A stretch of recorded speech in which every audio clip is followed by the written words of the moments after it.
Howdy folks, Greg Nash here and welcome to Series 2 of Full TV. In the off-season we've been jet-setting around. Last weekend we were down at the ANZAC weekend tournament out at the pool room in Ferntree, Gully. Angelo was there on the first day to catch up with a few of the punters.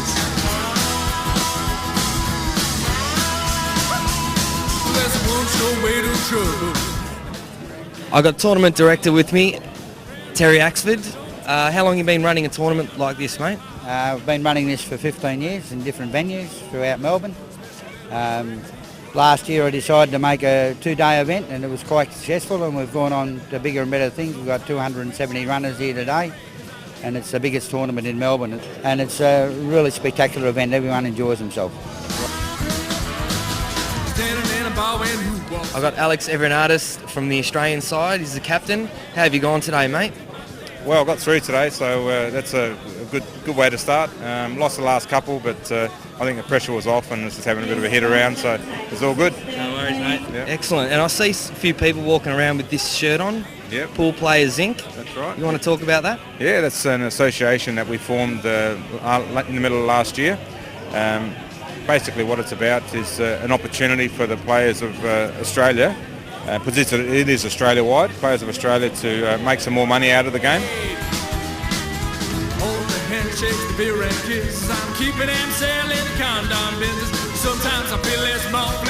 I've got the machine with me, Marc Williams, Australian representative. How you been travelling today, mate?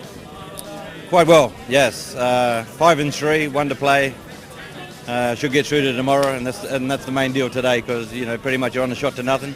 If you don't get through, you're an idiot, and if you do, big deal, you're expected to. So, never easy on a Saturday, but you just want to get through it and get through to Sunday. Good looks get me into trouble someday.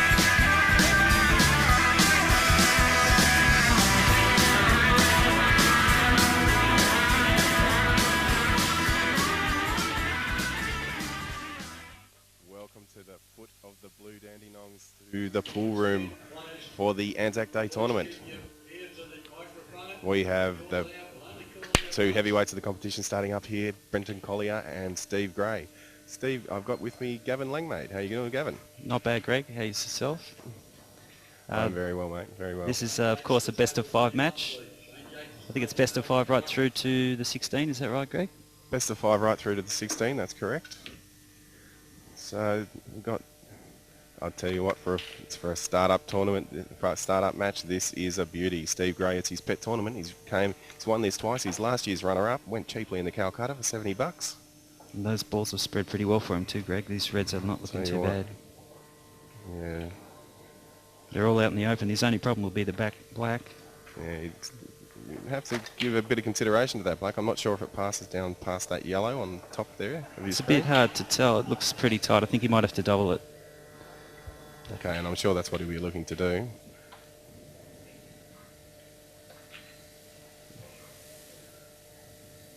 His opponent, Brenton Collier, former Australian under-21 champion, one of the prodigious upcoming players of the game. Fantastic player to watch when he's firing. Yeah, he sure is. Has he run into trouble there, Gav? He has a little. Yeah, he's carried it through a bit too far, and he's not onto the middle, and that red doesn't pot to the corner, so he's in a bit of mischief here. Okay, he's not got a lot of options here. He might have to take a plant on, look for a safety.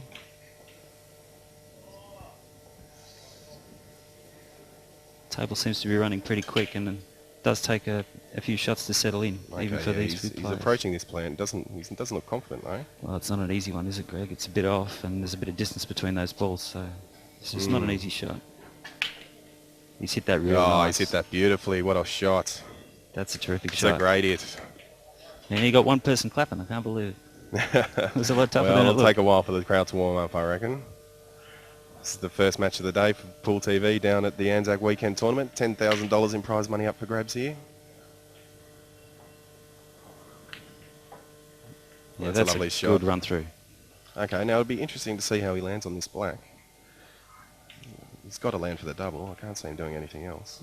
Yeah, I think he's just going to run through, move a little bit of a soft stun, and just leave himself a nice cuttable double. Don't want to go too far to get himself into double kiss or snooker territory. Yeah, he's just lining up that double now. going about his business. Another day at the office for Steve. Looks He's like landed he's very nicely just on that. perfect.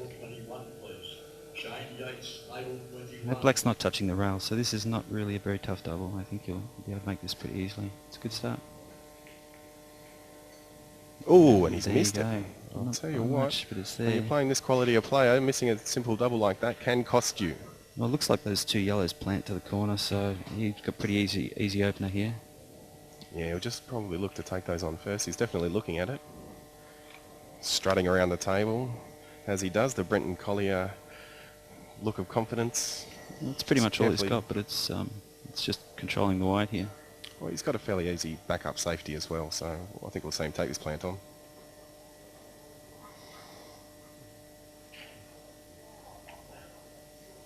Well, he hasn't made the pot, but he got the snooker. He got the snooker. He's tied up a couple of balls to the side rail there. Looks like they will plant to the one that's sitting over the hole though. So Request the total. Brenton's come over to have a look and given him it. no referees in this early stage, Greg. No referees for these first round matches. It's everybody has to referee themselves at this stage. I believe we've got our standard Pool TV referee, James Mills, is on his way for the final stages. Oh, have a Oh, that's look a at that. brilliant shot. That is unbelievable shot. It's sensational. Steve Gray has just walked up and put that in the hole out of a snooker. Clubbed in Unbelievable. the Greek cut long length of the table. That's a fantastic shot. I wonder if he had that in the back of his mind. Yeah, I reckon. I know he's good. Is he that good? Well, this is his, like we said, this is his pet tournament. He can't go wrong here, it looks like. Sensational That is an start. unbelievable starter. And Brenton can feel a little bit robbed there, I reckon. Yeah, it's not exactly a high percentage shot, but He's playing for the TV, I think. Could It's a even touch the television shot, sides. that one. Looks like we can look forward to a huge day of pool here today, I reckon. It's a good break. That's a Two lovely reds. break. Well, That's they're all there. Yeah, the white hasn't landed in the best of spots. That's why he's choosing yellow. He got a yellow to the middle. He's That's taking the, yellow on. Yeah, he's nominated yellow. Now those two yellows just next to the black there, do you think they might create a bit of complication there I for him? think the bottom one will go to the corner and that'll free up the other one. So Okay. yeah, I don't think he's got any problems there. Puts the yellow He's got to down. get past this though. Yeah, he's Yeah. fine. Drifts nicely into position. Just having a look at those two yellows now, seeing what options he has. Well, he's got a choice to go to the middle now, or clip this one to the corner. Just bring it up table off the top cushion. I think he's choosing the right ball here. He's trying to free up that pair that you just spoke about as quickly as he Yeah, can. he'll take that on early. I don't think you'd want to miss from here looking at those reds.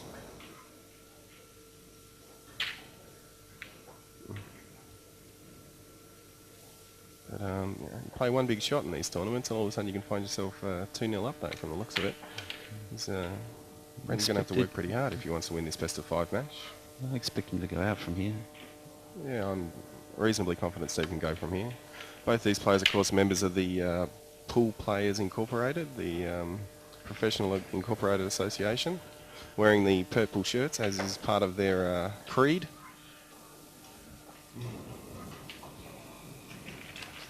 Gives them a little bit more value in prize money if they get a result. Okay.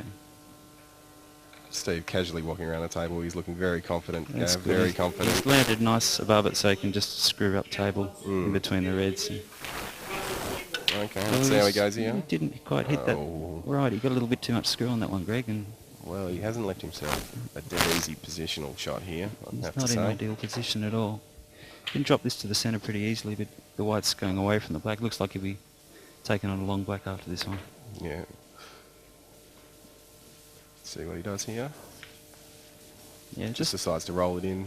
pop it in, take the Sensible way long to go. black. So the long black to pass underneath the red. He's This having is a not look. an easy shot. I wouldn't say this is a gimme. No, there's really not a lot of room there. You've got to hit this really pure. He's hit that nice. Oh, and Steve goes, Good shot. he's on fire.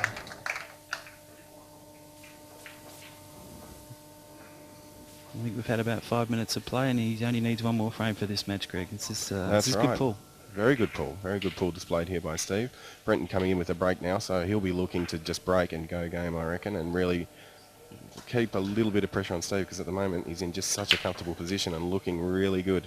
Yeah, Brenton will be disappointed he didn't pot a ball on his first break, I think, because on these tables with the power that Brenton's got in his game, I'm expecting to pot a ball off the break probably 8 times out of 10. Well, it can be the difference in a tournament. There's no doubt about it. You need to pot balls off the rake. Let's see how he goes here. He's got a huge break, Brenton. Let's check it out.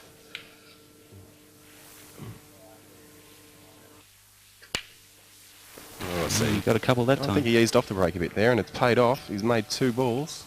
Yep. One of each. One of each colour, so whatever he chooses he's on. Oh, he's potted 2 reds, actually. So he's got 2 reds. 2 reds and 1 a yellow potted.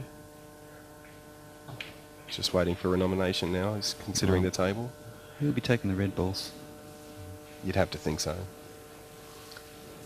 It's just just finding the path to the out now.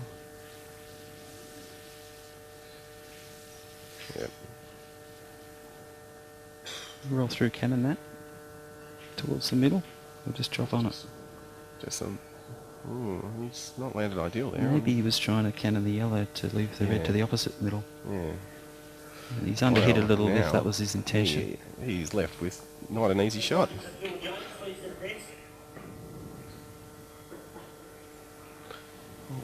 No, Tell you what, Gav, he's under the pump here now. He is, because the yellows are in pretty good positions too. Looks like the one on the top cushion will pass underneath the red, so he's got to be a little bit careful here.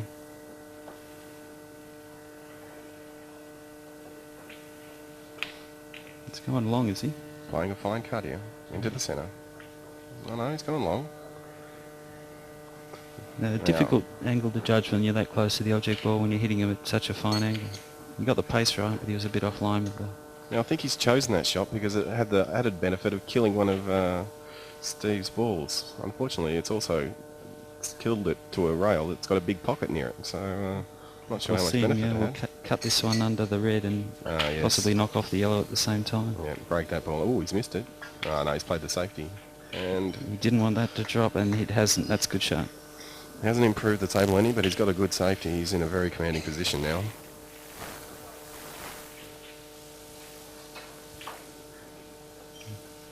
Yeah, it's going to be very tough for Brenton unless he, plays a deliberate foul and replaces that yellow over the hole. It's going to be tough for him to get out from here. Well, I have to say, Brenton Collier is capable of anything, and I've seen him go out from positions like this before. Absolutely. So it'll be interesting to see what he does here. He's giving very careful consideration to what's going on there. It is tough, though, best of 5 when you're already 2-0 down, though, Greg. Absolutely. Be a little bit careful. There you go. That's a lovely shot. That's a terrific shot. That's a shot that beginner players don't really think of, is to kill the black and one of his balls. One thing though, he has left that red slightly out of the jaw. Yeah. That might prove a fatal mistake, as Steve can push that yellow on the rail down inside the red. That's what he's played that's for. That's what he's played for, straight up. Yeah, good call. Yeah, he's got plenty of room there. He'll be playing this off the red to dislodge it. The only real concern is what the red does to the black after it gets hit. Oh, yeah, no, that hasn't worked out at all. Well, no.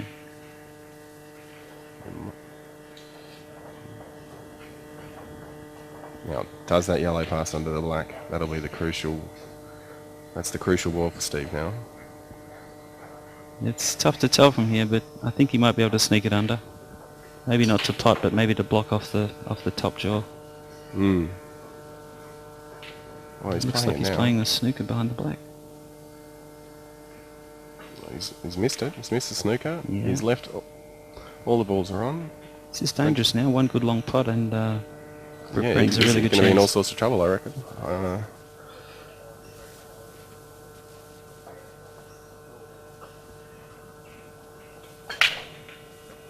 Requires really nice cueing, but Brenton's got that. Brenton is an excellent exponent for playing off the rails, actually. He's got excellent cueing off the rails. And there's another example. I actually copy Brenton, the way he plays off those rails. I learnt how to play off rails from watching Brenton. Very consistent off the rails. He had the added advantage. He didn't have to do anything with the wide. All he has to do is drop this one along the rail, and he's automatically got a nice angle on the other red up that end of the table. That's right. He's in a very good position here. Well, he pulled back on that one a little bit. Hasn't dropped. Looks a bit disappointed. Yeah, I thought that was looking pretty good along the rail there, but just came away a little. Still, Well, Steve now has to play a fairly decent shot himself to get back in. yeah, long one, but it's pretty straight. Just will test his cueing. He's got it He's nicely. cued that nicely. Now, It's a picture of composure there, Steve. well, with that yellow on the rail, would you attack this or block the pocket? You can get pretty good position. Well, He just drops it in. He can give himself a bit of an angle. He's attacking. He wants to finish this game. Gee, I think he would have preferred just a little bit more angle than that. Yeah, I think I prefer a bit more angle than that if I wanted to land on this ball. He won't land for a double. He's playing with top. Yeah. Yeah, that's the thing. Attack When the you don't pocket. leave yourself an angle like that, you sometimes feel you need to force the ball a little, and it's a lot easier to miss when you're playing that sort of shot when you're forcing it. Yeah, he's got himself into a bit of trouble there. Brenton, Plant one red onto the other here, definitely. nice and soft. Okay, now here is his crucial positional shot. That second red didn't land ideal for him to get close to this other red. No, you might see him come back across the table here. Yeah, he might go 2 rails. If he wants to get close to his work, he'll need to. Well, he's played that nicely. Very nicely. Yeah, just a nice soft screw with a lot of left-hand side. This is a good little position for him because he only needs to really put this in or over. I mean, obviously you want it in and finish the game, but if it goes over, Yeah, he came still off a good chance to win. far enough from the cushion, so... He's put it over. Yeah, the way And he he hit looks that disappointed. would have been He a would tough have little wanted cut that on the in. black if it had a drop too, but Yeah, that's right. Yeah, it's a good shot. I think that's a little bit of early morning pressure for Brenton. 2-0 down. Bar's not open yet.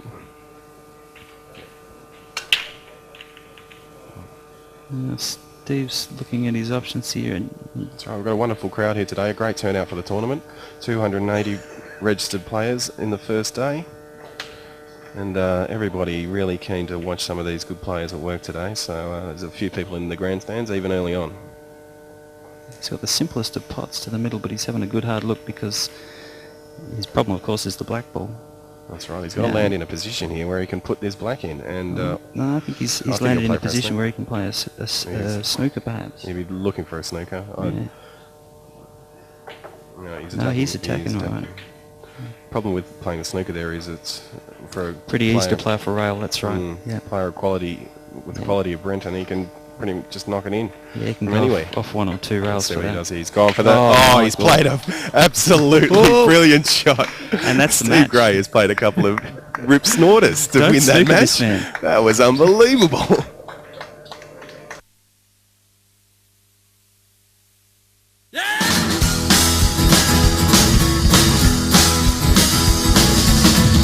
Full TV, Channel 31, massive.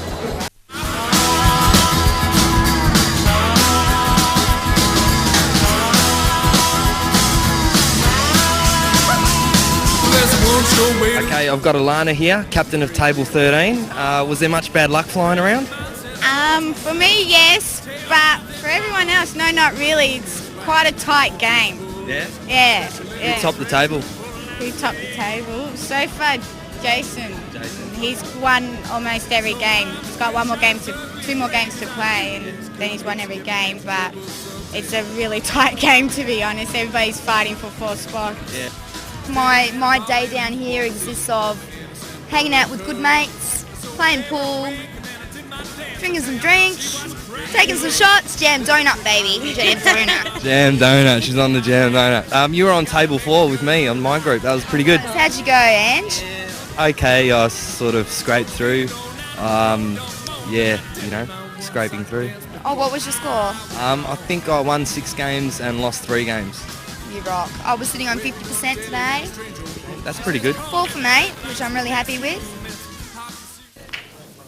Okay, it's game 2 of the last 128. We have a crackerjack game for you now. Brett Rogers, one of the most aggressive players in Paull, an unbelievable talent, versus Phil Jones from South Australia. He's been an Australian representative. He's won a few tournaments. He's won Ballarat. He's won Berry. And he's a very talented player indeed. We are blessed to have these guys playing for us today. Phil's broken there, Gav. Yeah, he's broken them wide. He's potted a ball, potted a red. He's spread pretty well. Yellows look a little bit better to me, Greg. Yeah, it's a bit 50-50. Yeah, I'd have to say the yellows probably are a little bit better, but what pot does he have? Does that go make it into the corner through those 3 reds there? If he's going to take the yellows on, that's probably the pot he'll take on. Just having a look at this cut as well. He may not want to give up the pocket so soon. It looks like it's effectively blocking 1 red, but gives him a nice angle to work his way out towards the middle of the table though, so I think that's the one he's taking on. Yeah, it's a very talented player, Phil. I've seen him play a few times, and he doesn't miss much, I have to say. He's got a nice little cannon there. He's got a couple of choices. Yeah, I've never seen Phil. I've seen Brett play a lot of snooker. He's a fantastic snooker. Brett is a joy to watch on a snooker table, actually. He's really, he's a joy to watch on a pool table as well, but his game really is snooker, I think. It's a nice little stun shot. You want to make sure you leave yourself an angle on those shots. A lot of people tend to overscrew them to land straight on those balls and leave himself a little in the way. Himself beautiful angle there, beautiful angle. He's going to come down the table here. Come back. He's trying to get all his difficult balls out to begin with, which can be a very sensible way to go. Table 27, James Delahanty and Andrew O'Neill. Do you reckon he'll take the one on the cushion or the one away from the cushion first here? I think he'll take the one on the cushion first. And then he'll have the yellow back to the He's having a bit of a look. corner. He's pulling some crap off the table there. A little bit of deviation on these tables can affect the ball. You might get a kick. Might just miss the angle you're trying to go for. Drag this down softly. Yeah, he's gone to cover the pocket and he hasn't done it. This is okay. No, I think he was trying to pot it. I don't think there's much value there in actually blocking that pocket. Brett doesn't really need it. No, that's right. He was going for the pot and he's missed it by quite a way. A real easy opener here. We are not going to get much time to commentate with Brett Rogers at the table, I have to say. He's probably the fastest player in the room as well. Is he still fast? I haven't seen him play for a while. He's 42 years of age now, Greg. Do you reckon that will slow down? No, not at all. But he can take a bit of time to warm up, it looks like, in the morning. So, missed a fairly straightforward pot there. Yeah, look, he's let Phil straight back to the table. And Phil's still got a little bit of problem just getting to these balls. They're all out in the open, but you've still got to land between the traffic to get to them. And this is where his problem lies. Yeah, he's going to have to be pretty careful. He's having a look at that red into the old middle pocket there, Gav. I'd be tempted to take it into the top corner where Brett just played that red ball, though, personally.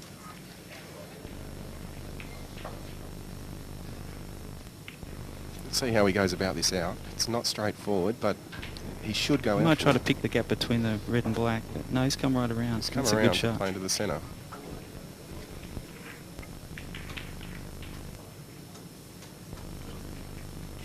Now, if that yellow passes... Has he got the angle to come back off this and land on the yellow to the same pocket? It doesn't look like it.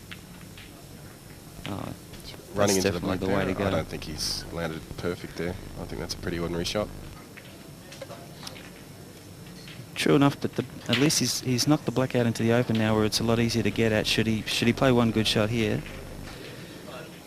I'm just not sure that it was necessary, though. You could have just run through on that last yellow. The yellow he would theoretically play last if he pots this. He just drops this in. Well, that's a lovely shot. That's a lovely shot from Phil. Showing a bit of class there. Got out of position and got back into it. Now he could take this to the corner and just cannon gently onto the reds. That's and true. Hold for the black, or would you take it to the middle? Then you're carrying. You're going to have a long travelling away from the black there. It's probably. This is a personal choice thing. I think it's whatever he's most comfortable with. I think. Oh, he's going for the middle. Obviously feels he can just cut that black in, or he might attack it. It's the problem. So heading towards those jaws, and this is not an easy black. No, it's not a straightforward black, but he looks pretty confident. He's. Of course, if he had played it to the corner, he would have knocked those two reds that are sitting together out in the open and made Brett's job a bit easier should he have missed it. That's true. I'd expect him to pot this. He looks like he's a really good curist. Oh, he's missed it. Table 6, Brett Dusty. He'll be disappointed with that.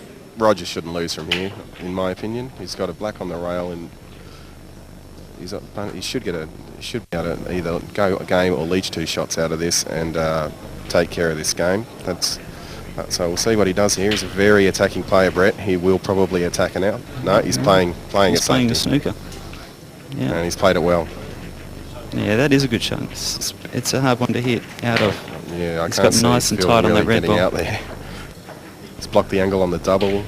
There's no up and down angle really, too much risk. So Phil will probably look to kill one of his balls if I'm not mistaken. Just once again, just everybody knows that every round is a random draw. Oh, he's looking to play off the rail with side there, Gav.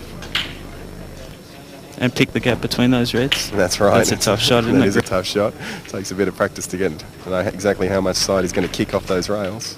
Table 24, Marty Andrews and Marc. He's thinking long and hard about this because there's not an easy no side spin. Well, the last game was any judge or pot this. Oh, I tell you what. Oh, that was a very nice beautifully. shot. He's hit that beautifully. That was a lot tougher than it looked. That was a really good judge of the spin. Brett looking to play an out now. Table 3, Tony Kosov. Yeah, I thought he had Paul Hancock. on the side rail there and maybe bring it out into the play, but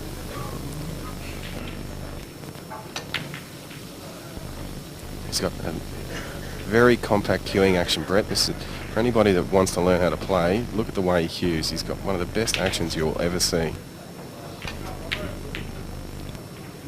well, yeah, he's gotten away with that. He's got the snooker. He might be able to just, or maybe not. It's a bit hard to tell from the commentary position. I just saw on the camera there, it looked like it was a snooker. He's looking to play off the rail once again. Play the same shot he played before, except he doesn't need the side this time, Gav. No, that's right. It's pretty natural. I think you're right. He's checking that side angle and he's going to try to pot this black. He'll weight it in such a way that should he miss it, it sits over the hole and hopefully blocks the pocket for that red ball. Yeah, no, well, if the last shot's any judge, he's going to go close here. You know, he's played a beautiful shot last time. Let's see how he goes on this one. He only needs to cover the hole when he's in a good position. Yeah, he's weighted it nicely. Oh, but has he might have left left a bit of ball room on? I reckon he's he left enough room at least for Brett to roll his red inside that black. And if it's on, then all the more better for Brett. Now I think that red on the just near the centre pocket there is causing Brett a bit of grief. Actually, he hasn't managed to break it out yet. It's a tough one. If you want to go for the face cut on that, you got to land in the right area of the table. Okay, he's going to dislodge it with this next shot. That's right. He's played that very well. It's hit low on the into there. Just hit it nicely. Looking, it's not too bad. He could be alright here. A little bit fuller than he wanted. Just instead of bringing it out off the cushion, he's pushed it along a little. He may consider just taking this red near the black now and then going back on the table. No, he's looking for a snooker as well. He may be playing a snooker here. Yeah. He'll have a backup snooker here. Oh, he's just played the straight snooker. And he's played that really well. I think Phil can hit this black, but it's a straight in off if he does. An in off trap, so he'd probably have to come off the side rail anyway. And the side rail isn't exactly too easy either. Even if he comes off the side rail and catches the inside of that black, it's going straight in the pocket anyway. He's looking to hit the rail fairly early, catch the black fairly full, and leave him on top of it. Yeah. Or even come off the outside of the black and just hit it really softly so he lands right under that and doesn't leave Brett too many options. Okay, well he's shown us that he can do it. He's made the last two. Let's see what he does with this one. It's all about direction and weight. Got to get the weight right and also the direction. He's played that nice. Oh, he's hit that beautifully. Yeah, he's hit it's that a really lovely well. little shot.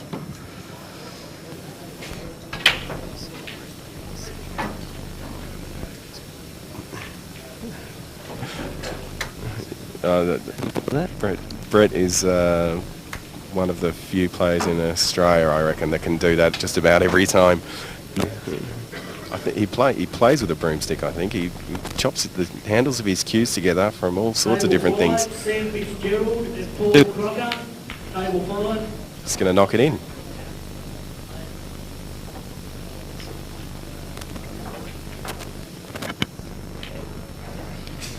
Okay, That's look, a beautiful shot. He's landed for a played that double really here, well. Gav.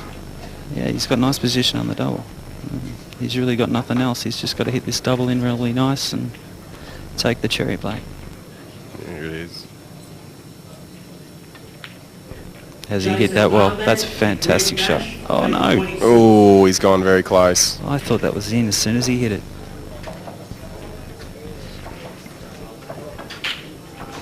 And well, Phil wraps that one up. Brett had a good dip at it, but couldn't quite get there. He certainly did. Jeez, I thought he hit that double perfect, Greg. I've just been called, so I'm going to go off and play my games. I think we'll get Jamie Stevens over here to do a bit of commentary with you, Gav. Okay, I'll see you later. Good luck in your match, Greg. Cheers, mate.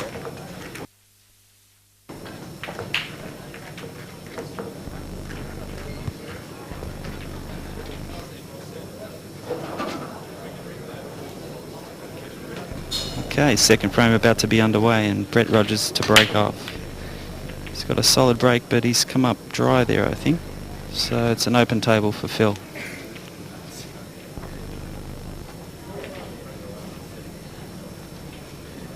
Well, apart from those two reds that are sitting together, reds look pretty good. David Harris and Paull Clack, can you please come to the desk? Yellows are more in the open. There's a couple on the rail, but I don't think they'll pose too many problems for him.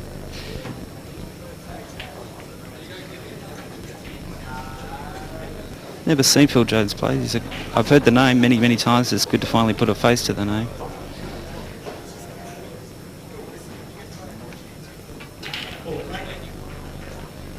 Yeah, it's a good shot. He's dropped onto the one to the middle. I think we'll just see him drop this in and play position for the yellow that's into the corner pocket where he's lining up his cue now. So I was thinking 3 shots ahead here. He wants to land on this yellow in such a way as it obviously leads to another yellow. So it's a 3-shot look ahead.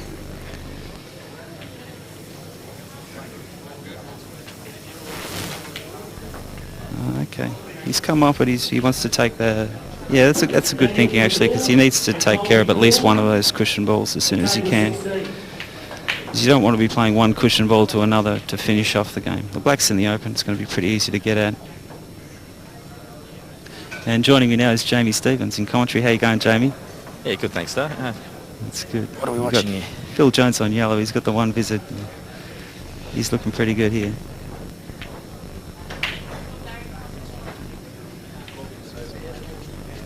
Have you played your first match yet, Jamie? Yeah, I had my first match against Martin Brady. How'd you go? Yeah, fell over the line there, so I'm still going. Hopefully Terrific. keep the things going. Okay. Phil looks all over this frame. Yeah, I think you let the white wander a little bit further than he wanted there, perhaps. How would you play this one, Jamie?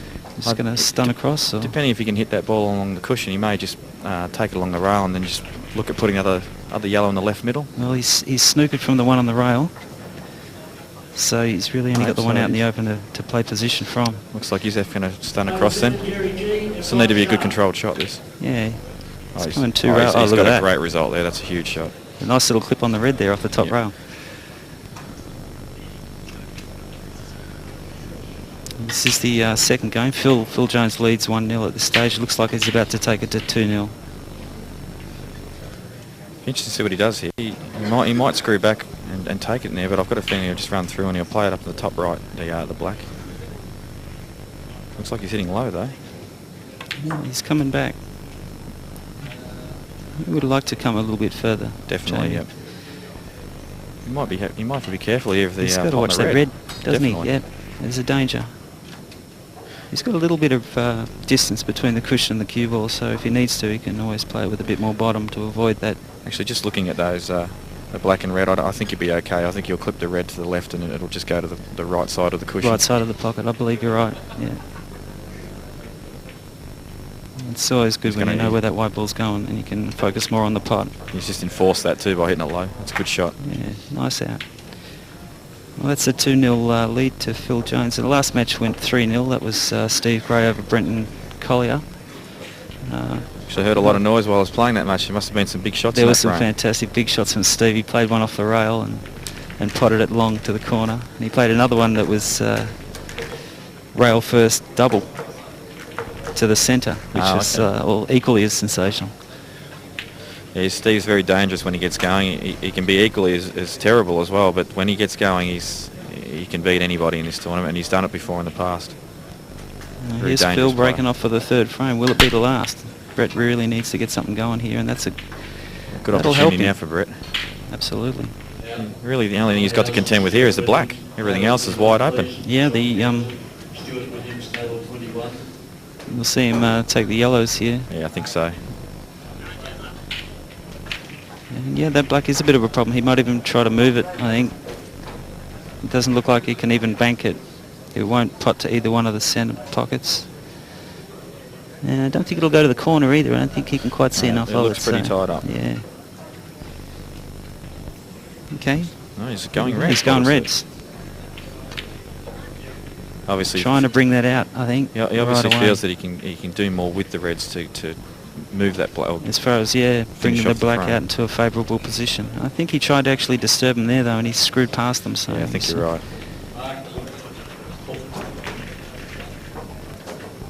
It's a nice little cut, but the white's going right up against that rail, and that's tough. It's not ideal. Not ideal. And I think Brett's face just shows he's not very happy with that shot. He looks pretty focused though. He really wants to stay in this match. He might not get another chance. So. Going a bit of rail first there to bring the white out into a better position and just misjudge the contact on the rail a little. It'll be very interesting to see what Phil does now, because he's in the same position that Brett would have been had he have taken yellows. Nothing's really changed. The black's still in that position, but it looks like the black will go to the middle now though, because which actually, it surprises me that I suppose he didn't really have a lot to take there. That's true. That ball he just took would have been a good ball for the black position. But I think he was forced into it a little bit. He's got a lot of balls to get back up the other end though. In fact, that ball that he just put over the hole, he may leave that till last, and he might just screw right down the rail. That's just one option that he might take, but he may actually take it now. He might not like this 3-ball plant that he's got. Yeah, well, I mean, that ball's sitting right over the hole. The 3-ball plant's not too tough. I guess it's just maybe losing one of those two other balls to the rail. No, he's definitely, he's taking it. Now, do you reckon he's picked out the key ball that he wants to play the black yet? I don't think so. I think he's still working on it. Yeah, he's still working on it. Just controlling the white to leave himself plenty of options at this stage. I'm sure the computer will calculate something though. The computer, is that his nickname? It's one of his many nicknames. Don't ask me how he got it. Well, his mind works pretty fast, I think. Maybe that's it. I think that might be what it is. He seems to be able to sum up the table at a glance. He's always running around a table a million miles an hour, just like a processor does. It just runs around a million miles an hour and does its calculations. Yeah, he's got a little bit to think about, because now he's really starting to think about the black, and he wants to make sure that he leaves himself a shot that will enable him to get right down table I think and side down. Even if he takes that ball that's over the pocket and he just slides past the other one that's near it. Just put a bit of left on it to bring it out into the table and leave himself the option of the other two yellows. Oh, he's gone here we go. He's gone for the black straight up. And that surprised me he played that, actually. Yeah, well, he's got himself in a snooker here. He's asked for a total and it's been granted, so looks like he'll have to play this off the side rail. Yeah, I definitely don't think Phil played the right option there. He could have controlled everything and worked his way to get a position on that black. It would have been probably a positional shot need off a couple of cushions, but yeah, he might have just pulled the trigger a bit early there, trying to break the black out. I guess he figured he'd have plenty of backup options, and maybe he was a little stiff. He ended up snookered. But yeah, definitely.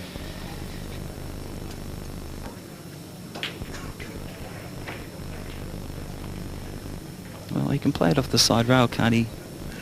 Yeah, Jamie? Because that yellow's so close to the bottom cushion, it'd be very hard to pot, so he may just look at resting on it and just leaving Brett with not a lot to play for. Yeah, I think that's pacing it, leaving it nice, long and close to that rail, maybe even he's gone for that's a massive effort. That's a big effort. Although it was a very tough shot. I feel that could cost him the frame, though. You may be right. Brett's missed a couple of pots in the first two frames, and this is certainly a good chance for him.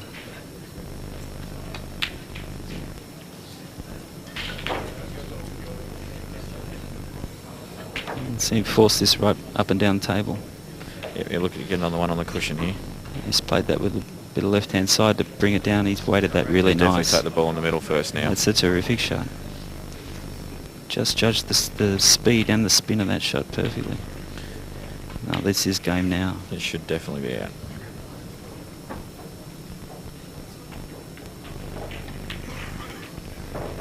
It really was terrific position to that centre pocket ball. He had to judge the weight and the spin of that really well, and it's made the rest of the frame smooth sailing for him. He's made it look very, very simple when it was quite a difficult shot that he played. And he's on the board. We got ourselves 2-1. Well done, Brett. That was a nice out. And he's right back in this now. It's Brett's break in the next frame. So I think Phil will be kicking himself over that. He won't be happy.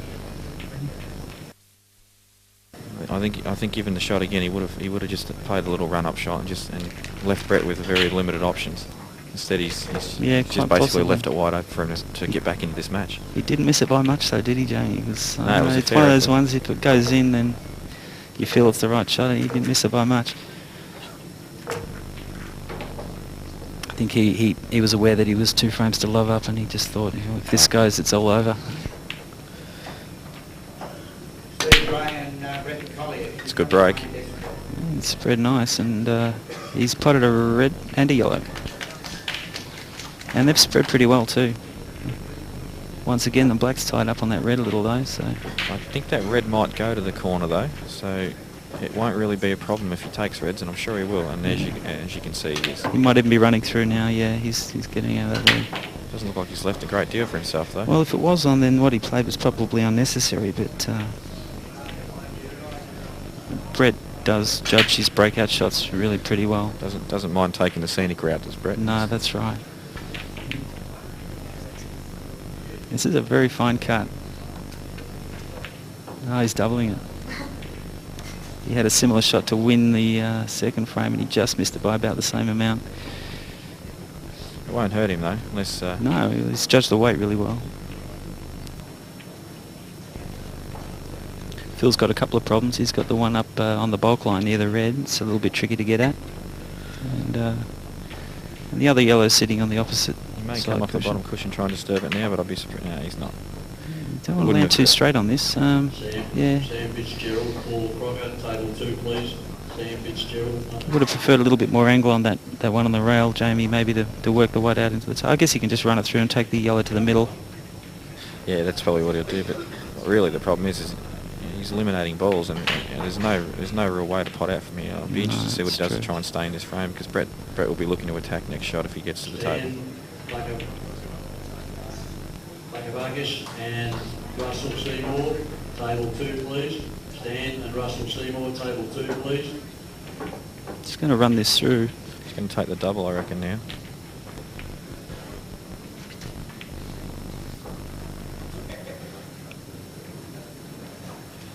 Is that past the red without a double kiss?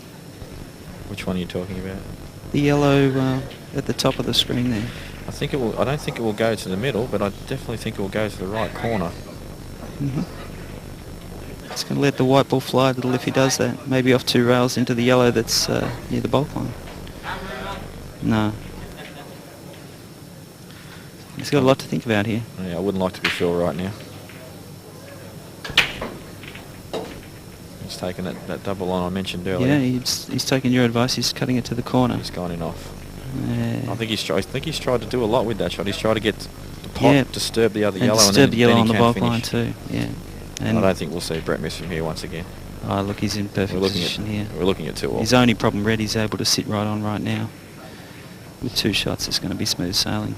Just run that one on the rail down onto the other, and it's going to be all over after these 2 are gone. I think maybe even I'd get these. I don't think you'd have too much trouble here, Jamie. You just let that fly, but it's all right. It's come out into the open though. It's okay. Still holding the 2 visits. Simple little stun shot. Ooh, why is he doing that? Taking the scenic Just route be with careful. a bit of right-hand side. Left-hand side, no, right-hand side. Missed getting stuck behind that black bar very much, Jamie. But, it's better control of the white there. And looks like we've got ourselves a hill match. Robert Wood, Alex Evernatis. And, 2 frames apiece. This is definitely. I keep going back to that shot that Phil played. It's been a real turning point in this match now. It's gone from 2-all to 2-all, and just because of one little shot. That's right. It could have easily been a 3-zip there to. Who's breaking off? It's Phil's break. Yeah. This break right here, this may tell the match. It's very important. Probably the most important shot of the game, the break. He's not checking the rack this time. He did in the first frame.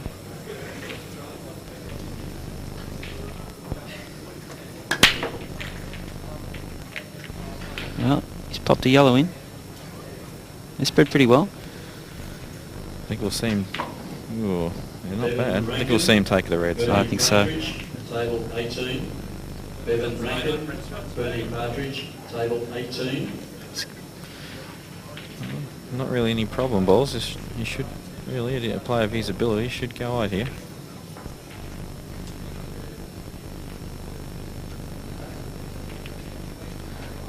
Yeah, it's pretty smooth sailing from here. He's worked his way down table gradually, I feel, towards the black.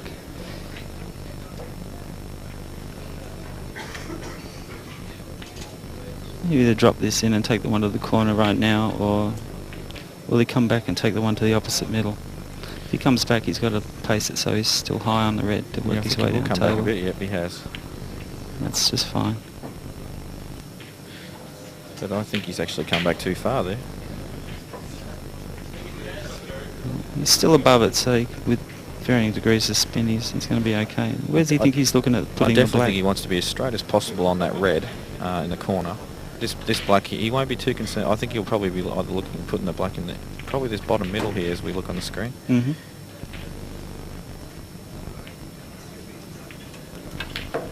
Oh, he's gone for. It's turned out very well for him. It's worked out all right, hasn't it? If he had kicked that any thinner, he would have come down under those yellows and been in a bit of strife. It's a bit of a risky shot, but could have put the red on the cushion as well, and left him very awkward. I still think we'll see him take this to the left corner though.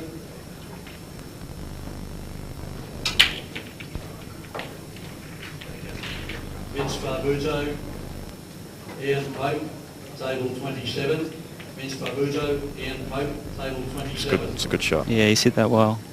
But however, is he a bit too straight on that? Yeah, I think he's got an awkward angle where he's just going to slightly go into. Looks like he's got a tiny bit of angle. He can heavy stun it out. Oh no, he's dead straight. He's played that well. Oh, he's played that fantastic. And now I think we'll see him probably run through, play for that middle I was talking about earlier on. Just being careful with the weight that he doesn't land behind that yellow ball.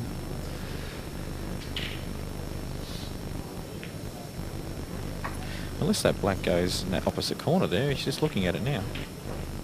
Between the two yellows? Yes. Yeah, I was looking at it earlier. I wasn't sure if it had gone on. Well, this will tell us straight away. It looks like he's hitting low, so it must go. Yeah, that's the pocket he's intending. And this is for the match. Please be aware that you're not allowed into the administration area. Thank you. Well, it certainly looks like it'll pass. It's got to be closer to the top jaw than anything else, though. Oh, straight in. Yeah, no Great trouble. shot. It's a good outfit. And there's the match. Well done, Phil. Well, that's it for this week, folks. We hope you enjoyed the show. Next week we'll be showing you a few more of the Anzac Day tournament matches, so we hope you can join us then. In the meantime, my name's Greg Nash, and from me and all the Paull TV crew, we'll see you next week. Okay, table 4. Nunan, Paull, Clack. Oh, replay.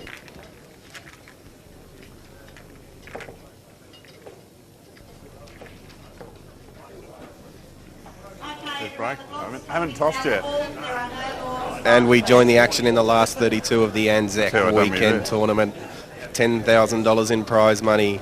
We have got a very special game here. Current Australian champion Ben Nunan versus the runner-up at the Australian Championships, Paull Clack. Joining me in the commentary box is Gavin Langmaid. Thanks, Greg Nash. Ben's won the toss and he's going to break these balls. Ben will be looking to get a good start against Paull. Paull is a very, very skilled player. And he has come up with a in-off. Okay, well, one frame to Paull. No, bad luck, Ben. Yeah, it's unlucky there, Ben. I think we can call that one to Paull. No, let's not jump to conclusions here, but these two blokes, these blokes can go out like you wouldn't believe.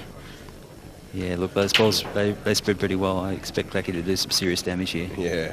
Yellow balls in play. I'd probably rate Clacky as one of the best single shot players I've ever seen. This guy can make one shot that just looks impossible. He makes it look easy. He's unbelievable. Not only that, he can plot out, he can play safe, he's got the whole game, this guy, and that's why he became runner-up in the Australian Championship. And he's in perfect position here. He's got choice of just about every ball on the table. Just wiped its feet a little bit there, Gav, as it went into the pocket. So he's still a bit of work, but looks, I think it's pretty straightforward actually in looking at this table. He's landed so nice on that ball. Look at that white ball control, it's just perfect. And once again, just stun past this black, or a little run through, and we'll have a choice of the remaining two yellows. Now, have a look at that, folks. These boys make this game look too easy. Ideally, he would have liked to have been a little bit further off the cushion, but I don't think he'll have any problems with this. Well, there you go. You just smash it in and come off the rail. No worries. Brought the white to perfect position. You just drop it in, drop the black to the opposite middle. Game over. Well, Benny will be a bit disappointed. He would have liked to get off to a nice, solid start, and Clacky's just come out, gone game in about 30 seconds, and put Benny under the pump because he doesn't have the break next either. Yeah, good fast game of Paull, that one. Ben Nunan, 22 years of age. How old's Paull? Paull's 30 years of age. He's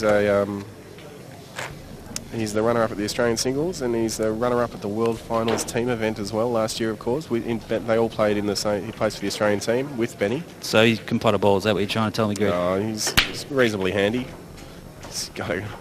Really gave those balls a good cracking, but I think he's come up dry there, mate. Might be time for Benny to reply.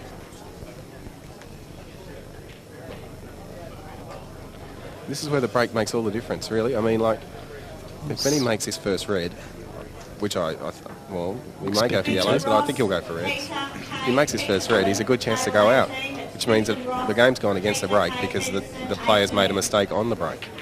Just goes to show how important the break is when you get to the highest level of Paull.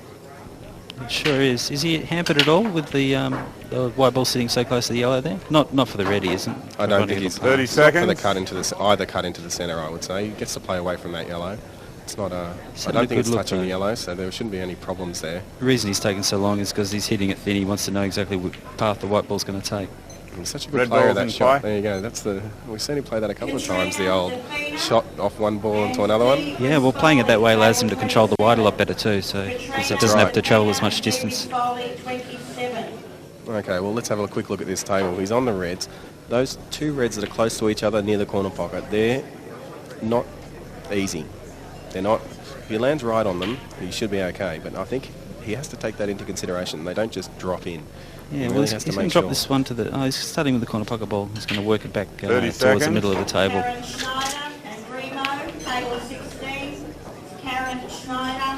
I think we'll see him come into those reds. Just give them a little nudge and put them both on. I think you're right, Greg. He's got the perfect angle to do that. He's hit that nicely. Oh, but what kind of pot does he have now? He's hit that a little bit too hard, I think. Oh, no. He can still just see past that red to chip it in, so he's looking okay here. Looking very comfortable around the table then. Apparently he's been a bit ill, but he certainly doesn't look it when he's potting balls. Stun this up, or a bit of a run through? Run through. He's gone game here, mate. And there's,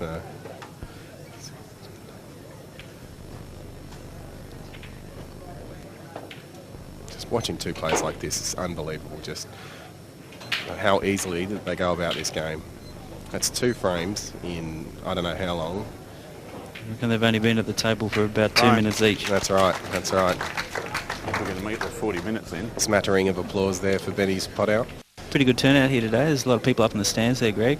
Yeah, that's right. They're here to watch these two players play. Just a good turnout all round. I think it's been a very successful ANZAC Day tournament, or ANZAC weekend tournament. Terry Axford, the organiser, has done a very good job of getting everybody down here, and we're keeping the interest alive by having the Paull TV cameras here and the grandstands to watch the games. Oh, he's missed it. Uncharacteristic miss. It certainly is. Players of this calibre, you almost hardly ever expect them to miss at all, do you, No, Greg? the whole crowd goes, oh, and there's a bit of a sigh from the crowd when someone misses a ball that you never expect them to miss, but these guys are human. They You are can't human. forget that. Yeah, sometimes. That's right. Well, Benny's a bit of a machine.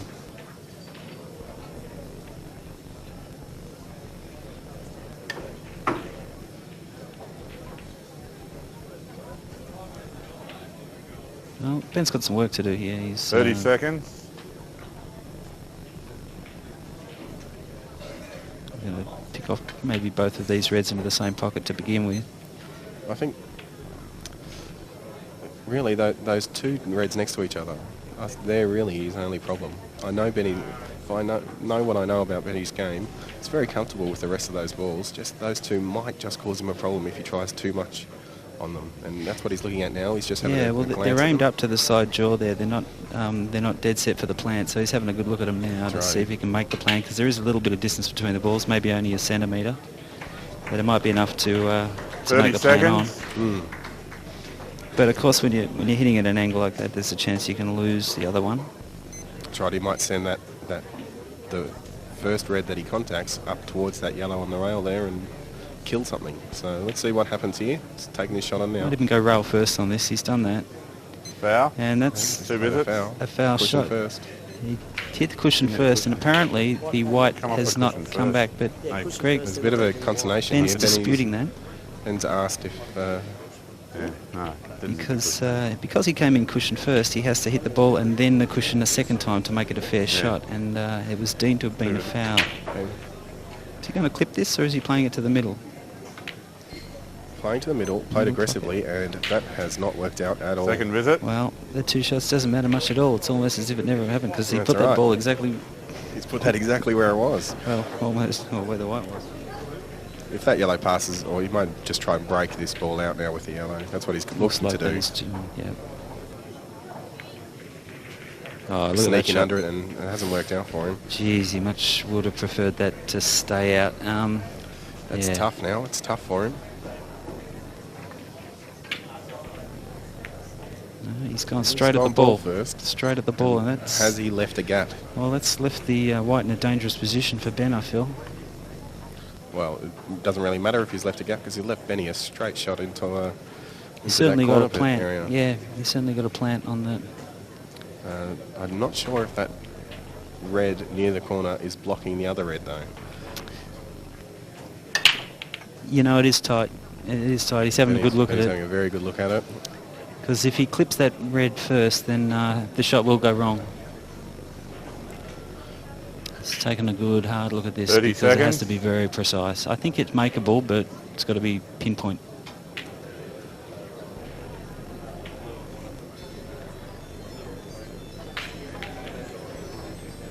Oh, look at He's that. played the He's triple, brought it into triple play Jackie. intentionally with a The triple old plant. That's triple the- plant. It's a lovely shot. It is a lovely shot. A lot of risk in that shot, I think, actually. Gabby's could have very easily not potted it and left all those yellows on. Still not... It's still a reasonably tough out. Although you sort of expect Benny to go game from here, it's not straightforward. If No? he takes this red down inside, the red near the yellow down inside the red at the pocket, he's going to run straight into that yellow, or he has to come backwards off it. Well, he could stun off it. He's got enough angle to stun off it and avoid the yellow. Okay, yeah, I think he needs to take those top two dead reds first. Well, This they're is not really another dead. option. Ooh. Oh, gee, wiped I his tell you feet, what, that had a look but before it went in. dropped. I think a bit of Well, he's in a similar Benny made a bit position. of a face there, and he realises how lucky he was that went in. He's in a very similar position to where he was just a moment ago, and he's That's a bit right. closer to his work, so it makes the shot a bit easier. He's played that well, and we'll see him plant one red onto the other here. He's got to hold the white up. He's hitting low on the white, probably with a bit of left-hand side. Yeah, he just wants that other red to run through as well. Maybe transfer a little bit of that, transfer a bit of topspin onto that red to just push it over the pocket a little bit more. Exactly.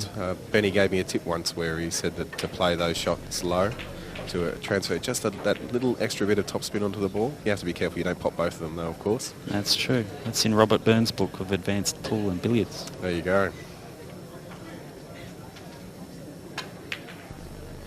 Where's that white going? He's tracking towards the centre pocket. That is It's going still in. going. That's in. Foul. It's a disaster for Benny. Wow. And it's given Clacky a really good opportunity here. Looking to go 2-1 up in what's been a very political game. It's been a game full of tactics and a couple of errors, and now Benny's gone in off. Clacky's just knocked that double in like it wasn't there. Yeah. He made it look simple. Just goes to show what a ball in hand can do. You can just put it in your most comfortable position and just knock it in, no worries. Now we've got Paull Clack up 2-0.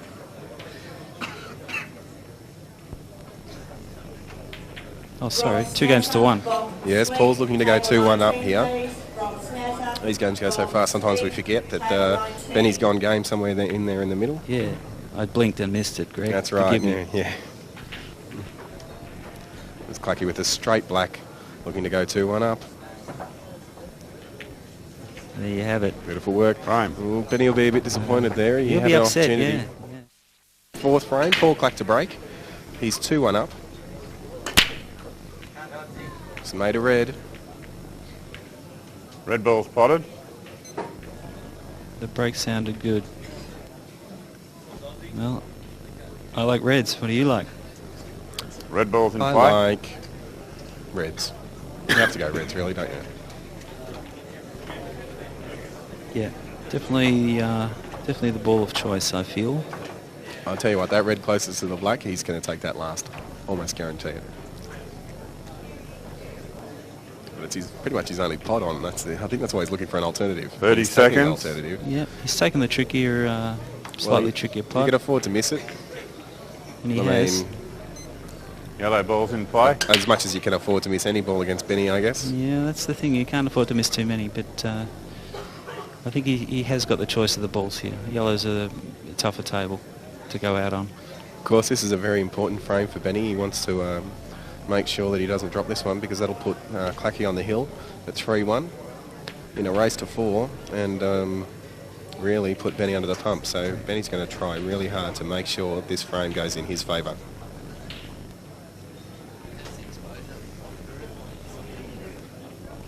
$30 seconds. He's taken his time here, Ben. 30 seconds just been called by the umpire. Of course, you only get a minute to play a shot. If you exceed a minute, then it's a time foul. 2 visits to your opponent, and they have the option of a return to bolt. But I don't think we'll see Ben commit a time foul. That was a very loose shot from Ben. It's not something we're used to seeing. And he's let Paull back into this game. We'll just see him drop this in and take the red to the opposite corner. Oh, no. No. The position was there to get on that difficult one to the middle, and he's landed on it perfect. And now we'll see him come back to the corner pocket ball. So a mistake there from Benny to leave Paull in there, Gav? Yeah, it was a really, he missed that by a couple of inches, I think. So it was a sloppy shot from Ben, and now Paul's in the box seat. Russell and Marc Robertson, yes, please.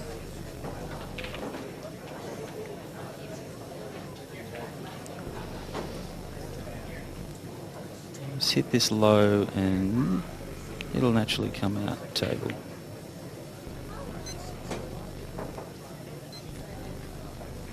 Leaving himself a choice of 2 balls. Which would you take here, Craig? The one nearest the yellow?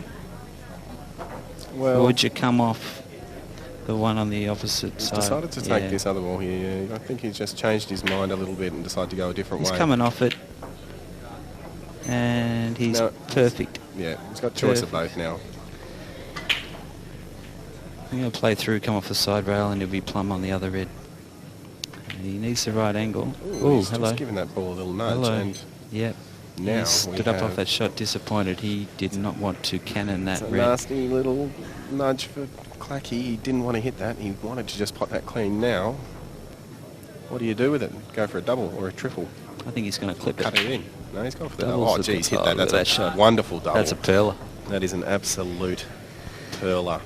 He just looked up to the ceiling there. Well, he's got to play another double. I think he's doubling his way to victory here.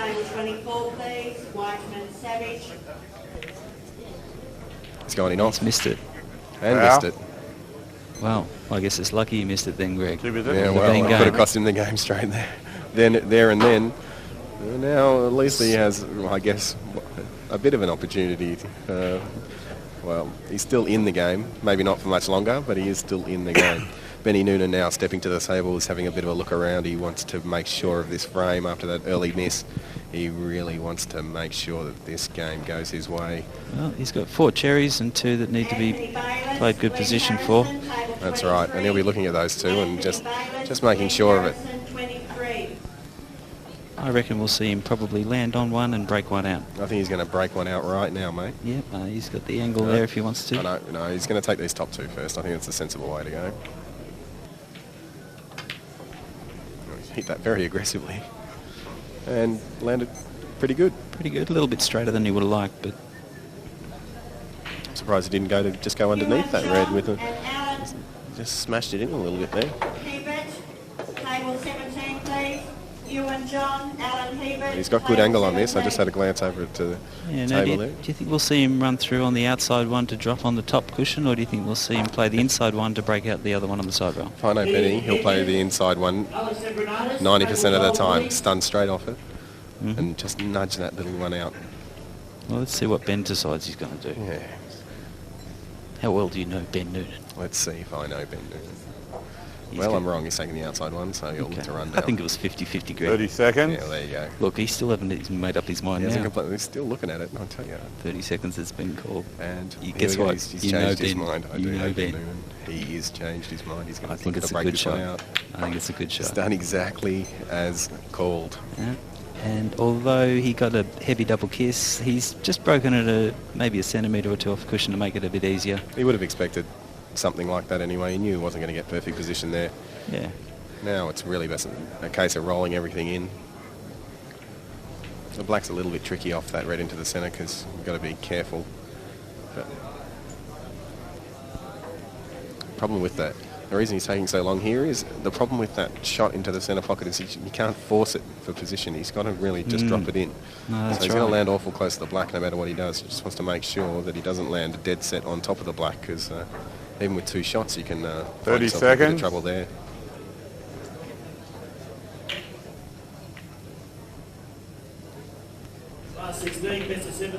He got aggressive with that to bring the white out and make the shot easier. He's That's not a good scared shot. to play those down the rail with a bit of force, Benny. He doesn't mind just smashing them in like that.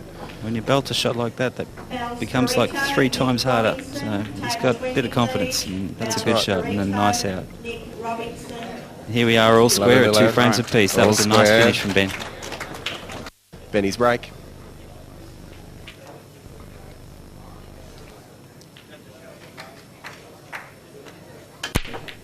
It's the second match in a row, Greg. We've had go the distance. This is some good quality pull we're seeing. You can see that Benny is extremely disappointed he hasn't potted a ball off the break there.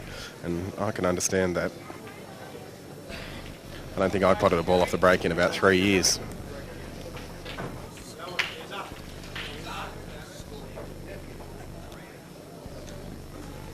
Well, there's no cherry opener here for Paull. He's having a good hard look. He's got a long red or a yellow to the middle. He's looking for the yellows. If he makes this shot, he might be okay. Let's see what happens. Oh, gee, he's hit that nice. That. Oh, hello. Oh, hello. A little bit stiff. He's not too badly hampered, I think, for this long yellow, Greg. No, well, he's still got this yellow. Yeah, he can cure that fairly comfortably, I think. This is not a straightforward out.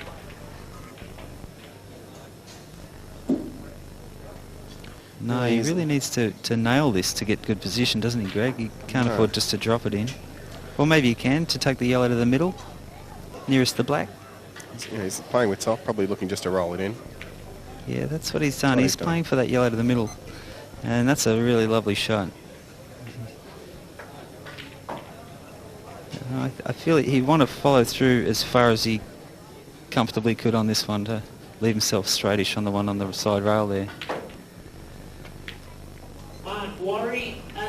Yeah, he's hit that well.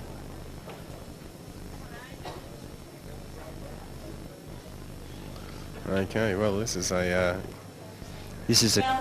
key shot here, Greg. This is the key shot. He needs to. This is a hard positional shot, Gavin. He's got to really hit Right, this he's well. missed it. He's And made the oh, position, I missed tell the you pot. what, this Red is an balls in opportunity play. for Nunan.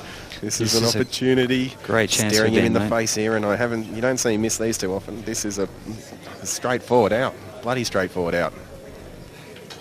Did you say bloody? I did. Is it that straightforward that it's bloody straightforward? It's a bloody straightforward out. I would call this a bloody straightforward out. Even when you hill in a match against Paul Clack? Even when you when you're Benny Nunan, Well, you're not that's too worried, right. are That's you? why they call him Benny Big Time, isn't it? Yeah. This is where he shines, and all he has to do is find the path and basically just not shit himself.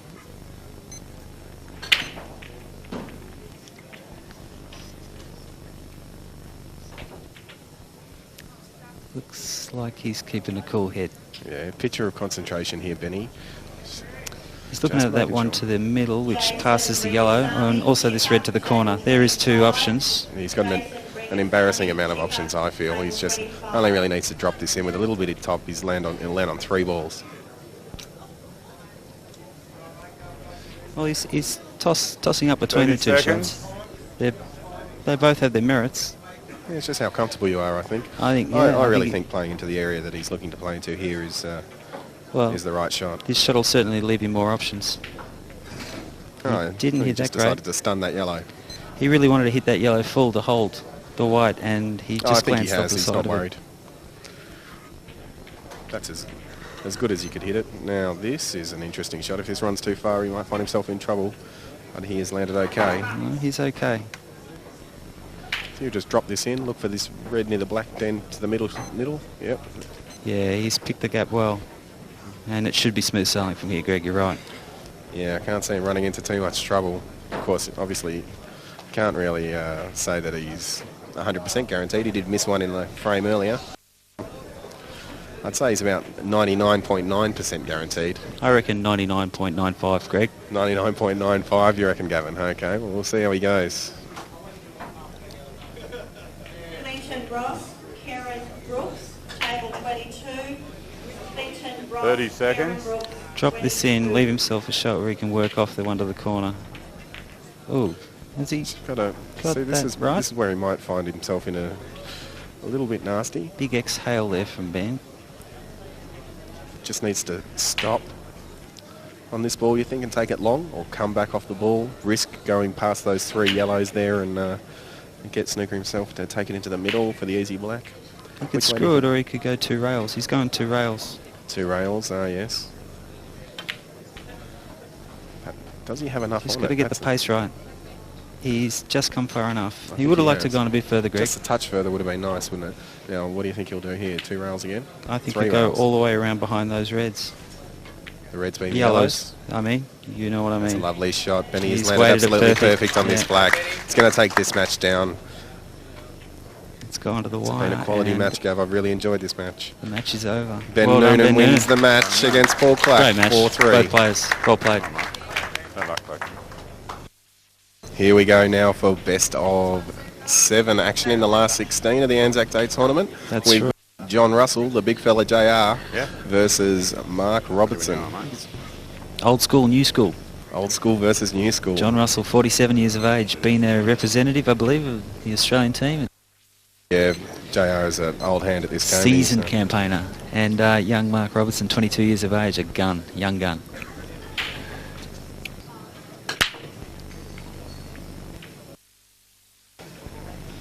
He's made a red off the break there, Ball Gav. potted. Yeah, he's popped in a red, and, well, He's a crafty old bugger, JR. He's got a very, very solid game. See if he can fire for us today. yeah, Oh, he's that's a lovely little shot. broken it out. He just kissed it the second time, which didn't help his position, unfortunately, but Yeah, oh, gee, that's a bit of a nasty position to be left into, isn't it? Like, I tell you what, does that go long? it might. That might go long, Greg.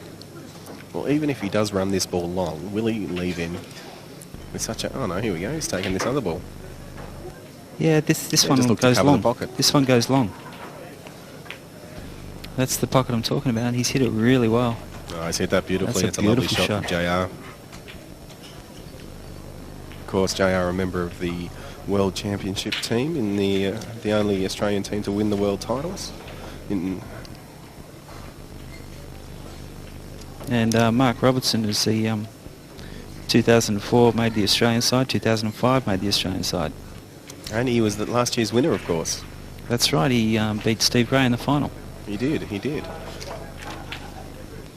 Of course, Marc is the brother of Neil Robertson, our current best prospect in England in the snooker tour. Fantastic snooker player. Playing in the world titles as we speak.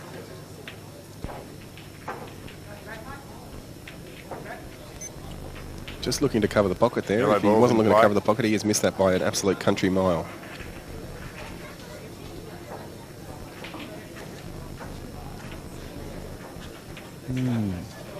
Yeah, he wasn't quite as precise with that one as he needed to be, and he's given Marc a little bit of a sniff here, Greg. He's definitely given him a sniff. Robbo will be looking to capitalise here on I think... He'll be breaking one of these off the side rail right now, the one closest to the centre pocket. That's right, come back into it.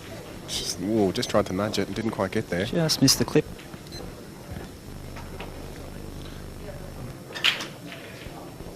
I think he's prone to a little bit of a lapse of concentration every now and then, Marc. He just looks like he might need a couple of shots to get himself warmed up. That's right. There's no doubt he can fire. We've all seen him play some unbelievable games, but I think it takes him a little bit of time to get get into the rhythm, and that seems to be what happened there. He didn't quite hit that ball how he wanted to. Yeah, he's a sensational player when he gets going. Let's see if he can get going now. 30 seconds. Looking to run this up the rail now. He's played that nice. That's a good shot.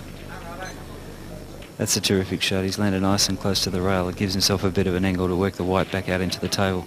That's right. He's an attacking player, Robbo. He likes to go for those big outs. He spends a bit of time practicing with Ben Nunan. They occasionally catch up with each other for a hit every now and then.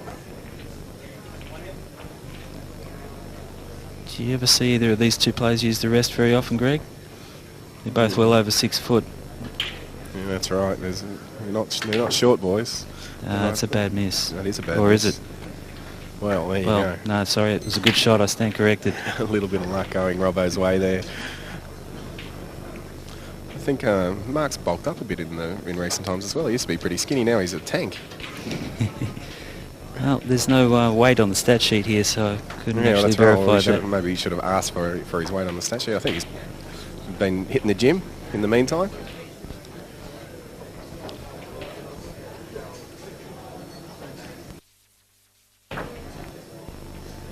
Nice putt. Very nice putt. Very attacking style of play, though, and he's really not landed on anything here. He has to play a bloody huge shot. Well, he can double this ball. Okay. He can double it. I see the double now. If he can stick the white, then he can just run that yellow up the rail and he can go out. Yeah. It's a difficult shot. So it's to a couple hold of good the shots, white. and it's good night, Irene. Let's see what he can do. He's made the double. Weighted it well. Yeah, he's hit that beautifully. He's stuck the white nicely. He's got great position here. Well, not an easy shot all the same, but he's well positioned for it. I'd back Robbo from here. He's very good down the rail. Well, he wasn't on the last one. Well, he's hit that.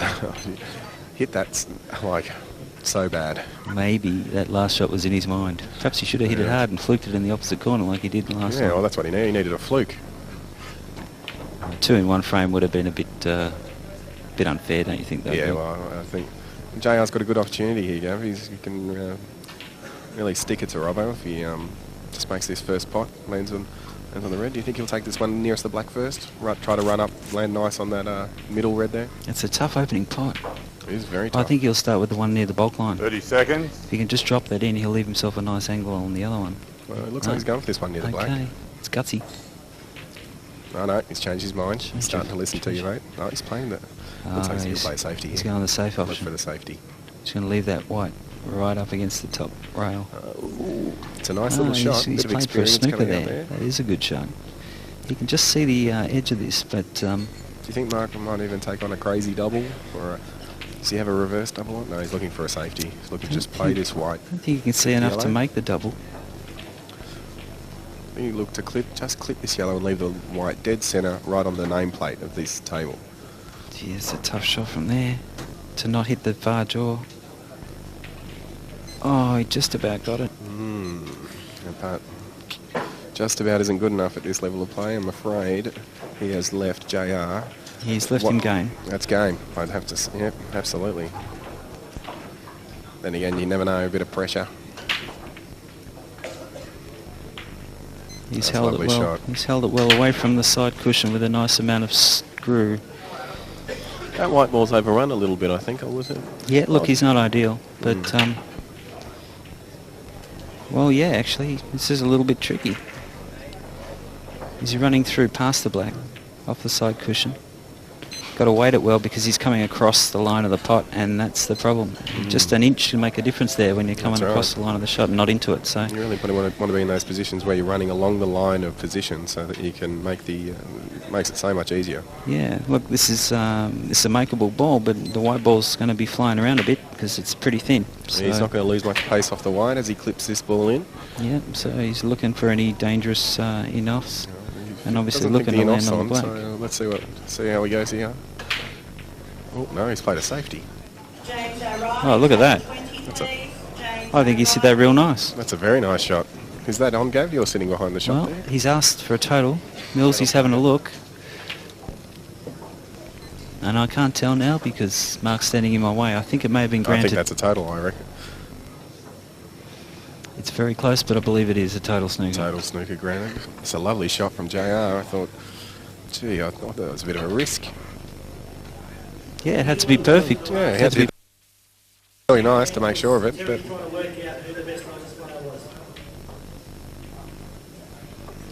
And it's a real easy ball to hit, but, well, you can 30 hit it easy enough, seconds. but how do you on that red ball? It's just about available from everywhere. yeah, no, it's a tough position to be in. If he plays If he yeah, can touch up to this and try to get a return snooker off 2 rails, which is what he's trying for. trying to just sneak in behind it. I tell you what, Oh, that is look a at that brilliant shot. Marc That is Robertson. one of the best pull shots you will see. That's why this bloke is perfect. world class. He can play a shot like that. That's That is gold. a length of the table to sneak in under that yellow. That's as good as pull a snooker you will ever see. Total snooker. Wow. You know, if I was JR, I would have been wrapped with that snooker and I thought the game was mine, but then when the player responds like that, what do you do? That's right. I mean, JR would have walked away from that table thinking he had got it all pretty much wrapped up, and then 30 Marc seconds. pulls out a Look, shot. this like isn't that. even an easy one to hit, Greg, because of where the black is. He's got to play this No. with a bit of spin. Well, I think he can sneak past the black without spin, but he's decided- played it with spin because he He's wants to missed get return the favour. Looking to Foul. return the favour. Two visits. Not done so. Left a foul snooker possibly. No, Robbo hasn't asked for it. Yeah, I think it's just he's just able to see the outside edge of that. So no With foul 2 snooker shots, he should granted. just be able to dink off this. Land nice and straight. Little dink. Ooh, it's not a good He's shot. over Visit. That's a poor shot. He's got to play a fine cut now. I can't really see him getting into too much trouble. Maybe a bit of a chance of an in-off here into the bottom right-hand corner as you look at the top screen. Well, he's cutting it back, so he's got to watch the Brenton, red. Collier, Oh, he's avoided the red, He's and that's done really well that's a there. really Look nice at that. shot. That's a great shot. He's hitting the ball well.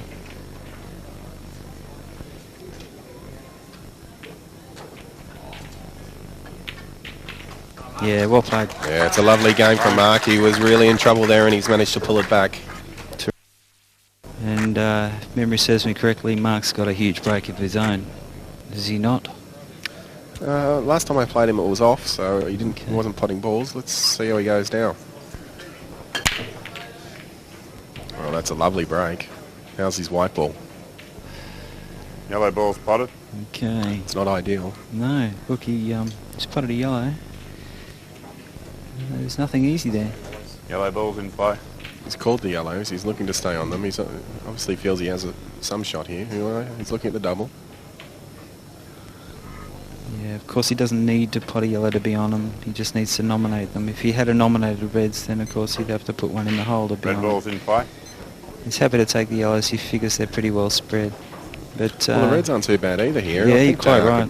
JR is half a chance to make an out here. It'd have to be a good out. But Yeah, it would. But those three that are all sitting together towards the top of the table there, they're all available. They can be picked off. Some of them into both pockets.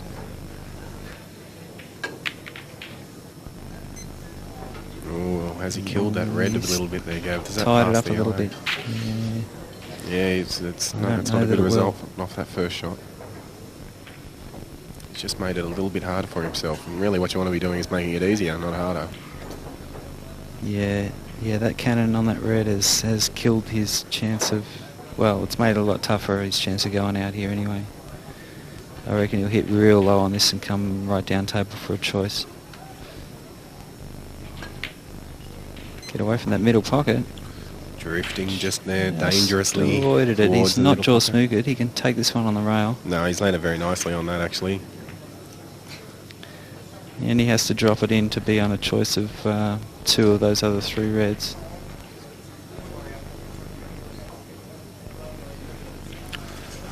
Just look to drop this in. I think he might be a little bit concerned that he might just leave himself in no man's land there. If the white just stops, there's... Yeah, well, he really needs to run through far enough to at least take the middle of those 3 reds, doesn't he? Because if he takes the bottom one...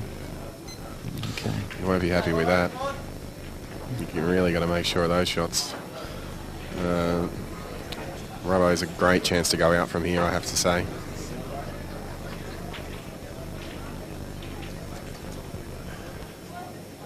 Playing the middle pocket next? No, he's coming all the way back down table for choices. I don't know if that was the wisest thing to do though, Gav. I think maybe just to roll forward a little bit and take that one into the middle. Take the one in the middle, the tough one now, yeah, possibly, but it's left himself. I guess he figures he can get back to it at some stage. Oh, nice little shot there. Still, it's not guaranteed. Yeah, it's not getting any easier just yet though. I guess if he just drops this to the corner, he'll have a nice angle on the one to the middle to maybe do something else in the way of position. Yeah, just needs to drop this in. This has got to be just a dead weight drop shot. Leave himself a bit of an angle, which is nice. And you bring the white out into the middle, towards the middle of the table. Keep it away from the cushions. So he's looking at that top red into the middle pocket, so he might attack this a little bit, just stun off it.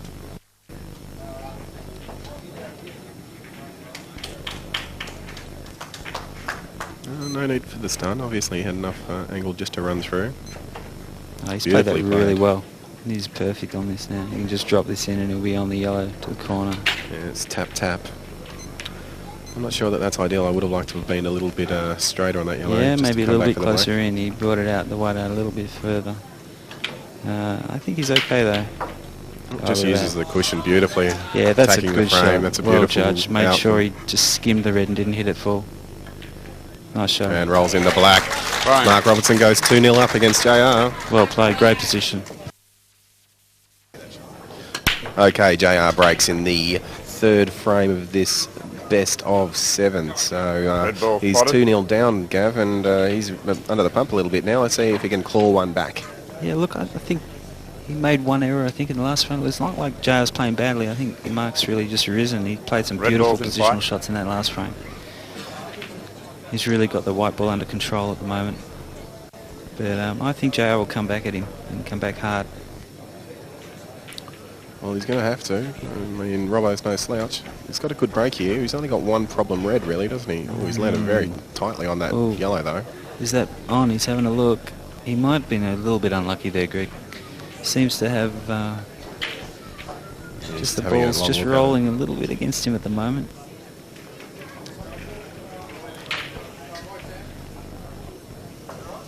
But he's got a lot of experience, this man, and he's good in adversity.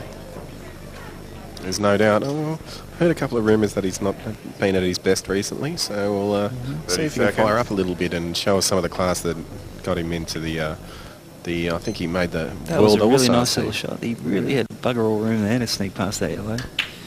He's hit it nice. Well, I mean, the ball that I'm looking at, and the ball that he's looking at now, is that red that's hard up against the yellow.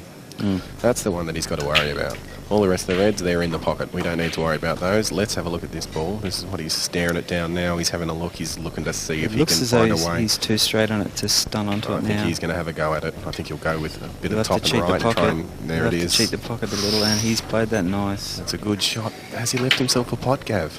Doesn't look like it. Looks like he can hit the ball disturbed and it won't pot anywhere. It's tough he's now. Snookered. He's snookered from the one sitting over the corner by the yellow. Okay, this is an interesting shot he's lining up here. I think he's trying to looking to play off the yellow, inside the yellow that's near the centre pocket. That is a crazy shot. Well, if it's all he's got, then I guess he might as well have a dip. But I don't know if he wouldn't be looking to play the white safe here somehow. What about just screwing the white back to somewhere where it is now? Nice and safe, eh? Keeping Oh, he's played that shot I was talking about. Yeah, he went for it, and it was a tough one. He didn't miss it by much, so. No, tell you what, that's creativity for you. I think what's happened there, though, he's attacked the frame a little bit unnecessarily, almost, because he's worried that Robbo, as soon as he gets to the table, he's going to go out on him. That's right. Yeah. That's the effect these like super aggressive players like Benny and Robbo. People get a little bit concerned they're going to go out, so they tend to. I think that's a bit of a mistake. They tend to try to finish the frame at every visit they take. It's a good idea just to remember that they're human as well. If you just leave them in a safe position, they generally can't perform too much magic. Every now and then they will, but for the most part they won't. So you just need to leave them something just a bit tough. But he hasn't done that, and now Robbo's got a bit of an opportunity. Yeah, he certainly does. He's really only got one tricky ball. The black passes inside the red to the corner. Or he can double that red's it. made that black easier, hasn't it? That's right. He's really only got to make good position on this yellow that's just about sitting near the bulk line there.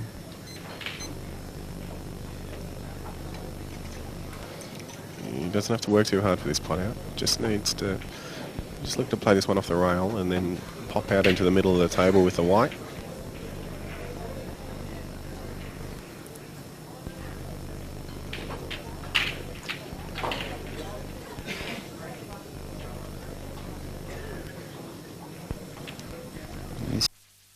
Shot. You can't really afford to miss this. Oh, and miss he has, Gavin. Miss he has. Well, that's thrown the ball right back in JR's court because JR's balls are in good positions. I just think that red doesn't quite get into any pocket though. He's got a bit of work to do with that red that's closest to the white. Yeah, look, it looks like it's fairly tight to the pocket, but I'm sure if he waits it well, he can get a decent block with it. I don't know if that's what he'd be looking for, but maybe he'd be looking to screw behind it for the opposite corner. 30 seconds. Knowledgeable crowd staring on intently. JR looking to just play this. Probably try and kill that yellow at the same time. Oh, that's not looking no, that would be good unlucky. if that rolls. That would be really cruel. Oh. Okay, he's played a good shot there. He's got up where he's got a shot at this. It's a little bit cruel. He can't take the red long now. He can only dink it into the middle pocket. This is all he's got, isn't it? You just got to roll it in. If it goes in, then you win. If it doesn't go in, then you're in trouble. Yeah, if it was 2 inches closer to the middle, it'd be a lot easier shot. This is not a gimme. Even from here, that black's not easy. And plus, you can't afford to attack it too hard. Well, you can actually if you don't want to snooker yourself. Okay, looking to play the Ben Nunan off the ball shot. Okay. Well, we saw Benny play one of those early in the frame. That's game, I think. Really? Oh. That would be game.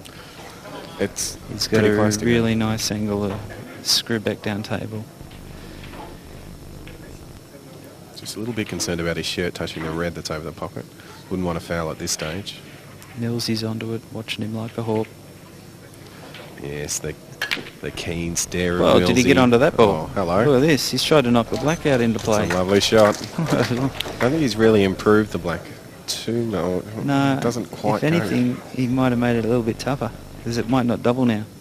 Will it cut to the middle? Well, it's a tough one. I think it still doubles. It just needs to land off for a face cut. It's a couple of it's an inch or so off the rail. It is tough though, I have to say. Yeah, I think it was a very brave attempt to bring it out into play, but I don't know if it was really necessary.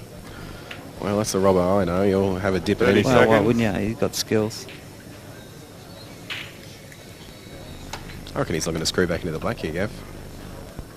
You reckon he's going to have a second go at it? He will. I just suspect that he might just have a second dip at it.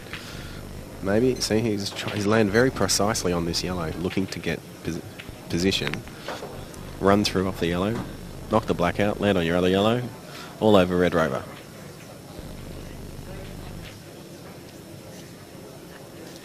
Let's see if he's landed where he wanted to. Well, Doesn't have to worry too much about the position as long as he hits a black full.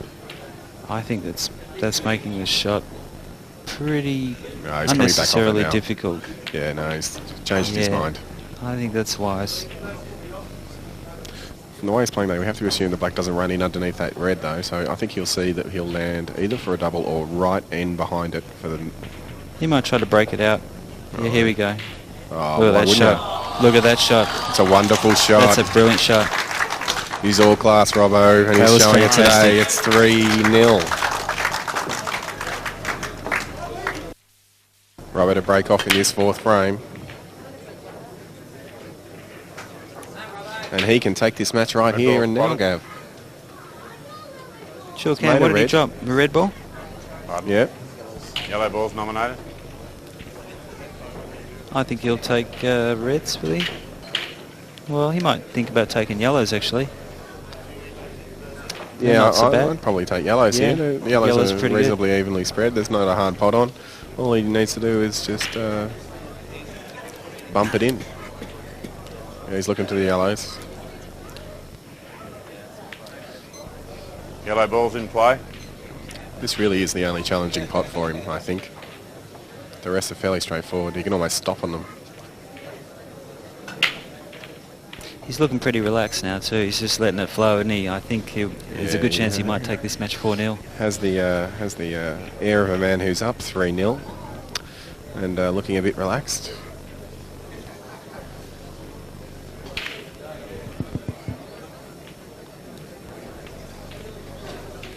I don't know that the scores indicate the standard of play. I think Joe's played some fantastic shots and just wasn't rewarded for a couple of the really good shots that he played with good position. So, and on the other hand, Marc's played beautifully, like superb Paull, but a little bit fortunate on a couple of his shots. That's like right. that. Black could have easily dropped to the middle when he cannoned it the way he did. But True. I think that's not to say that it wasn't one of the best shots that I've seen today. That's. Yeah, I think Marc has outclassed JR today. I don't think. I mean, JR probably hasn't had the balls roll his way as much, but Marc really has shown some.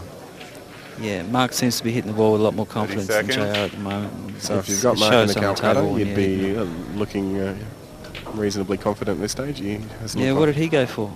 We should have a list here, shouldn't we? We should have a list of the Calcutta prices. I believe Marc went for about 300, 350. He is last year's champion, of course, so... Bada bing. He really attacks those balls, and that just hasn't paid off for him. He's sacrificed perfect position there for trying to get perfect position for... The way he's hitting the ball, I reckon he'll clip this and land on that yellow to the middle. Well, he might. He's hit that nicely. Look at that. Perfect weight. It's just Perfect weight. It's just the sort of classy player he is. Even when he gets into trouble, he can still get out of it reasonably easily. He'll take this to the corner. No problem. Oh, that's a superb shot. Well held on the red. Well, he has destroyed JR here today. Fantastic. Some of the best That's ball it, I've seen. 4-0. Very well played. Marc Robertson, beautifully played. Yeah, some great shooting from Marc there. Now, next weekend we'll be at the Royal Exhibition Buildings in Carlton for Beertopia, and on the Mother's Day we'll be running a Pool TV knockout. Entry's $10. You can win yourself the latest Motorola mobile phone, so get down there. See you next week. Righto, ladies and gentlemen, we've finally come to the final two in the tournament. I'd like you to put your hands together for Marc Williams from Adelaide,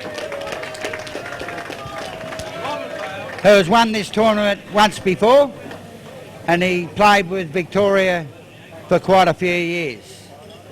Steve Gray has won this tournament 3 times in the past 10 years, and he's been in the final last year and also this year. So put your hands together for Steve Gray.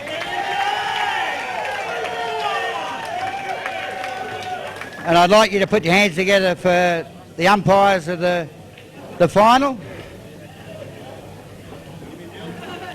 Jimmy Mills and Bert Kluebel. Thank you very much, everybody. Yeah, Yes, thank you very much. That was Terry Axford there presenting the two players for this evening. We are down for the final of the ANZAC weekend tournament. These players are playing for $2,500 in prize money and quite a bit of prestige. Joining me in the commentary box as usual is Gavin Langmaid. Gavin, how you doing? Thank you, Greg Nash. I'm doing all right. Yeah, good luck, Mark.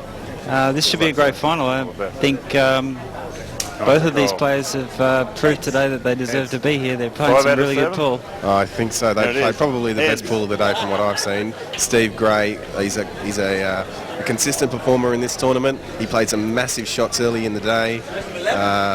Marc Williams barely dropped a frame all day. He's just been potting out game after game. These two players are going to be fired up for this final, and I'm looking forward for it to be a really exciting one. And Marc has won the toss. He's broken off and we're underway. This is a best of 11. It's the last match of the day and it should be a cracker. Yeah, we've got the crowd in the grandstands there fired up. They're looking forward to a good match as well. Well, he broke. He came up dry. The ball spread pretty well. There's a couple of little things that need to be moved.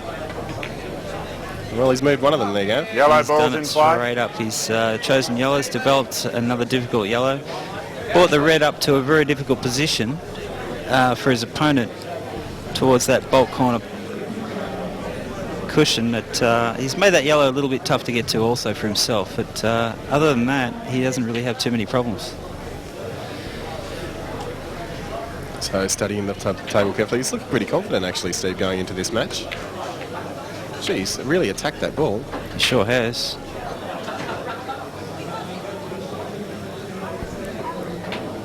Well, I think he's only got a fine cut at this one, really. Oh, look at that shot. Was a little bit unlucky there. He was stiff that he potted the second yellow because that would have been, he was pushing it right towards the hole, obviously. And that would have been the ball he'd used next for position. So now he's got to come up with a nice long one. Oh, I think that was a loose shot there from Steve. It was loose. It wasn't an easy shot, and he didn't spend a lot of time on that one, Greg. And no, he didn't. He almost looked like he was so confident he was going to pot it. He just didn't even bother aiming. Just got down, hit it. I'll tell you, if that had gone in, it would have been game. He probably really needed to just take a few more seconds on that and make sure of it. So I think it's going to cost him here, mate. Marc Williams has not missed an out like this all day, I have to say. I'm fairly certain it will cost him. This first frame is going to take 2 visits only. One from Steve and one from Marc.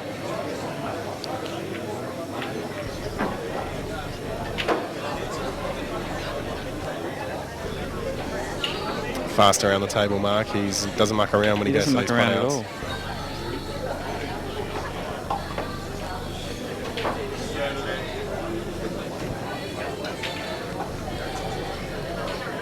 We'll just stun this up with choice of those 2 reds to the middle. Do you think he'll cannon the yellow or just screw past it? I think he'll play low and just try and avoid that yellow. I can't see any reason why he would. He's cannoned it, and it might have brought him a bit of mischief. He's got himself into trouble there. He just did. I think he might have been playing for the cannon the way he cued it, but he was obviously playing to hit it a bit thinner and come up table. Caught that a bit thick, and all of a sudden. Now he's got a testing shot, and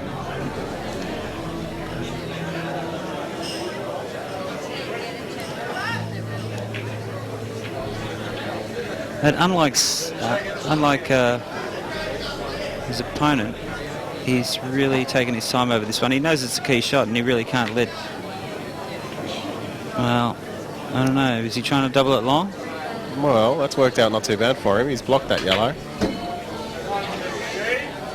Just a couple of early mistakes here from these two players, both of them playing a loose shot each so far. Yeah, it looks like they both had an opportunity to go out, and now Steve's back at the table, so he's getting a second chance. I think he can consider himself pretty lucky to get that chance as well, so let's see if he can take advantage of that. That's a better shot. Get that white frozen to the rail. Now, can he get to that red? I'm having a quick look here, Gavin. It doesn't look like that red is on. So, what choices does he have here, mate? Well, a bit of an exhalation there. Can't cut it. Well, maybe he can, but it's very, very thin. I think he would try and just push this into an advantageous position. And control the white ball. He's done that quite well. It's a containing safety shot. Well, I think Steve... No, he's going to contain him as well. That's a good shot. Yeah, he had an option of taking the double there, but it was do or die on the double, so he's elected to just play a little safe. safety, contain the frame. This is a good tactic, I think, against Marc Williams as well. He likes to play fast. So I think Alex was trying to do a little bit of this early on in his match against Marc, and then and it did work to a certain extent. So let's see if Marc can get him a little bit frustrated, Gav. Yeah, well, this is tricky because whatever he does here, there's a chance that he might be furthering Steve's cause. Which, well, that's what he's done.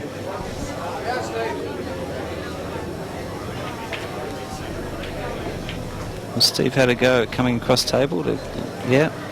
He's done that successfully. Oh, look, that's a great shot. You can just screw back a few inches and take the yellow into the opposite corner. Mm-hmm. That's what he's done, and it looks like he's a good chance to take this frame now, Gav. He's looking real good.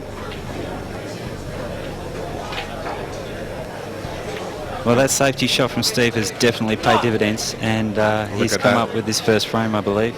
That's right. You can't see him missing this. No. Just taking a little bit of extra time. Yeah, wise. Just to make sure of it. Well played. Rolls that black in, and Steve Gray from Victoria takes the first frame in the final of the ANZAC weekend tournament. Off to a good start there. He did have a chance to double that yellow, but it was all his eggs in one basket, and he played a much smarter safety shot and opened up a frame for himself. Yeah, that's right, and that's going to pay dividends if he plays like that for this final, Gav. I tell you, I think he's probably got it just a little bit tactically over Marc Williams, and maybe not in the potting department. Marc is a very aggressive player and goes for big outs. And I think Steve just might be able to get it over him. Of course, we can't discount Marc in the tactics area, though. He's obviously very experienced. Good work, boy. And that's it, and you can't discount Steve in the potting and aggressive areas either. Wow.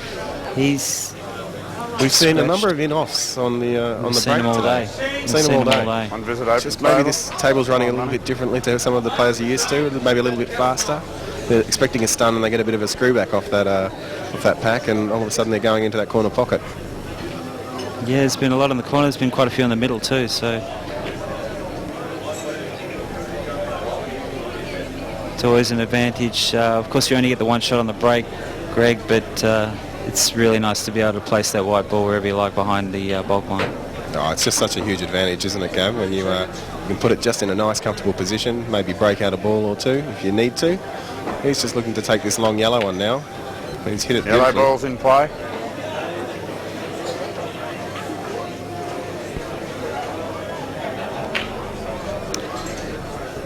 Looks like he can get to that one near the black. Not a problem, so he's looking dangerous here. The only problem, ball, is those two yellows that are sitting near the red. The one that's closest to the red is pretty easy, but the other one needs to be developed, and he's done that. He has developed it. Do you think he's developed it enough, though, Gav? It's just, I'm not sure that he's got enough on that, mate. Hasn't pushed it out close enough to the middle pocket to make it comfortable, so this is difficult. He's got no pot either. He's really got a really tough yellow. Like, I don't think this will roll into the centre pocket. I guess he could try. Looks like he might be attempting it. Maybe go up the rail. Yeah, going long. Great shot. That's a great shot from Marc Williams. He's a picture of composure out there. He's stalking the table like a tiger. He wants this frame. Terrific shot. Now, the only other problem was when he did develop that yellow that he just potted, he also pushed the other yellow to a little bit of a more difficult position. It looks like it'll only go to the middle pocket unless... Oh no, it'll pass to the corner. So he's got a couple of pocket options for that ball. Oh. And he is not happy about that miss. He's staring that ball down, wondering what went wrong. Just wants to slap the table. Just pulled himself back there a bit, and Steve Gray saunters to the table, Gav, and looks reasonably confident. I think he's feeling pretty good about this match at the moment. Yeah, I think he seems to be hitting the ball well. He looks pretty relaxed. He's playing fast, fluent Paull. Yes, he really is putting lovely today, isn't he? He's not missing. A little bit tied up behind that yellow on this pot, but I can't see him running into too much trouble. Yeah. He can cue okay at this to cut it to the corner, so it'll naturally bring the white down off 2 cushions. Gee, that seemed to just pull up a little bit off the second rail. I think he was trying to get a little bit further down table. The white ball did leave the surface of the table when he cued at that. Okay. So, it might have picked up a bit of spin and checked off the second cushion. Yeah.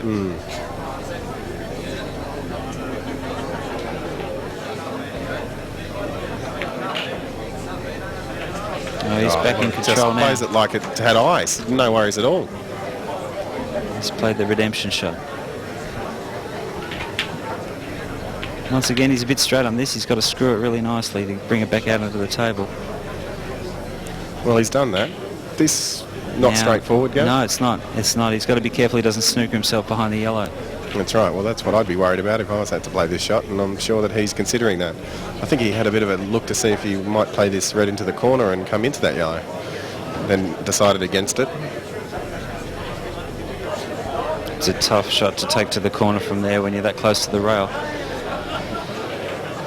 Certainly not beyond him. He's in the final. 30 seconds.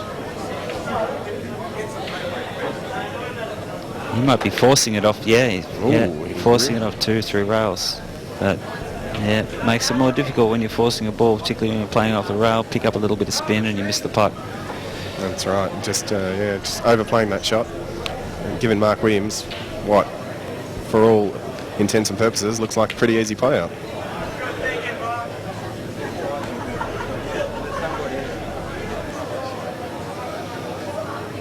Screw back a few inches for the middle pocket. Make sure you stay high on that yellow. He's got perfect position here. He can just roll it in and come down for the black in the corner pocket.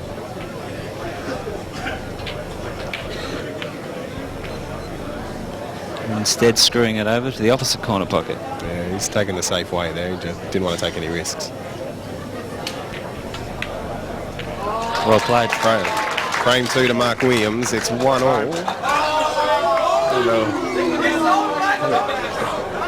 Oh, there's a bit of psycho, a bit of gamesmanship going on. Looks there. Looks like there might be. I think it's all in good fun though, Greg. Yeah, no, I don't think these guys are taking things too seriously here. It is just a game of pool after all, mate. There's no aggro between these blokes at all. It's all in very good spirit. A few members of the crowd there enjoying the action. We've got our own Bay 13 here today at the ANZAC weekend tournament. Yeah, the crowd are firing up. It's great. There's Lee Gilpin from our Punters Pool Comp a few weeks ago. Look at those heads. Oh, and Steve Gray's broken in the meantime and gone off the table. That's the first time we've seen that today. It is the first time we've seen that today, and he will not be happy about that at all. Obviously, the 2-shot foul there, Gav. Absolutely, yeah. 2 shots with a table already spread. That's just about the worst foul you can give. Yes, it is a nasty foul indeed. Really, that's the worst thing that could have happened for him. Right, so now Marc Williams steps to the table thinking, hello, I've got a 3-1 lead coming up to me here if I don't make any mistakes. Yellow ball's in play. Yeah, he's played that really well. He can just afford to stun down for these 2 yellows near the top cushion. Yeah, he really is looking confident now, Marc. He is just... He's not wasting any time. Come back off this ball, same pocket. Hitting the balls with authority.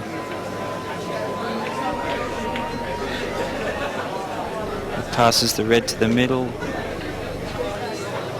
Just run through a few inches, take a bit of a cut on the yellow.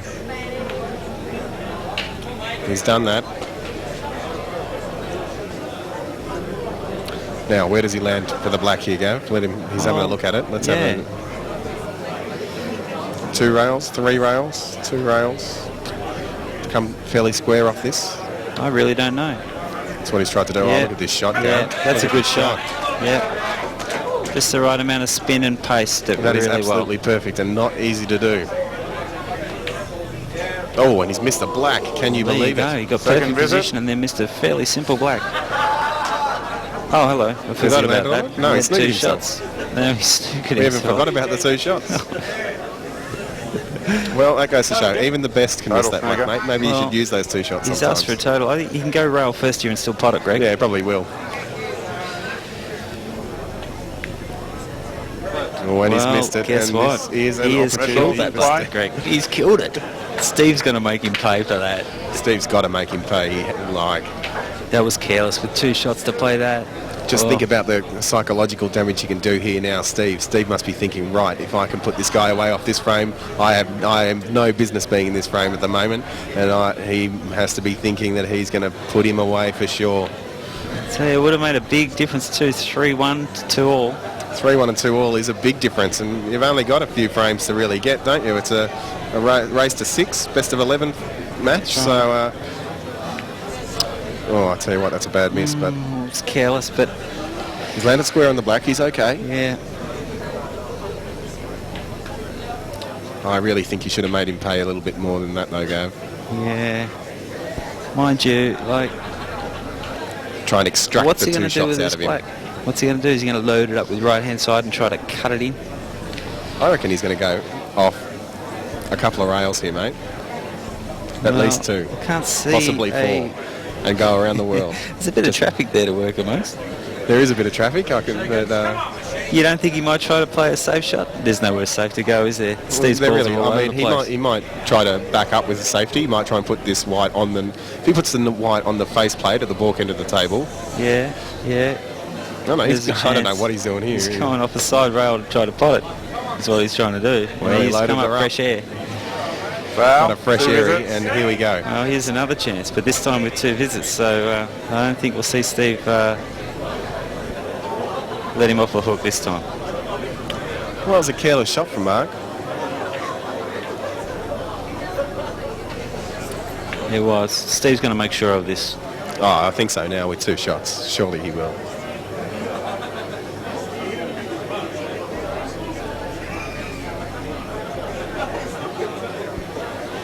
He's going deep screw on this. Just floating back. I would have belted the absolute crapper out of that, come off the bulk rail and got back down table, but that's just me because I'm crazy. Well, that's the aggressive nature of your play, Gavin. These are quality players in a final of a major sorry, tournament. I forgot I wasn't a quality player.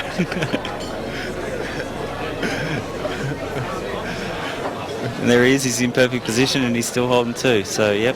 That's right. He's in such perfect position, he's decided to take the other ball. Okay, I think he's left himself a little bit harder than he could have been there, Gav. I probably wouldn't have taken that red. He's fine. He'll back himself all the way and he'll make position on this black. Okay, here he goes. Deep screw. That's the shot. Wipe his feet. It's a lovely little shot, and That's the way to play that one. Play it like you got one. That's right. He'll just tap this in, and he won't be attacking it like Marc did. There we go, 2 all. Steve Gray makes Marc Williams pay in the 4th frame. We're at 2 all.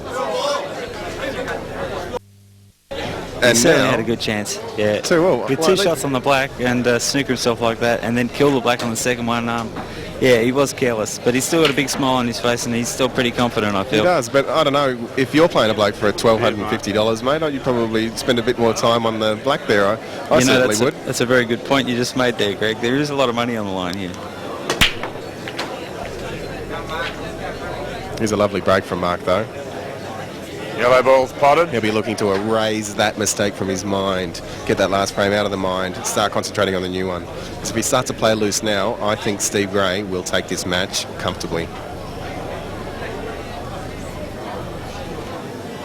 I don't think we'll see Marc let too many like that slip again.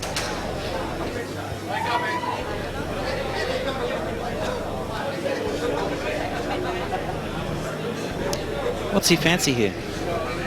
Reds. Red ball's nominated. He fancies reds. He yells it out with authority.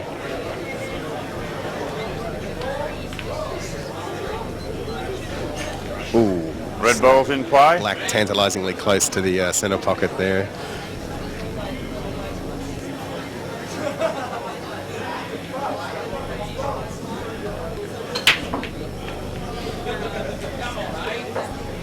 Just follow it up.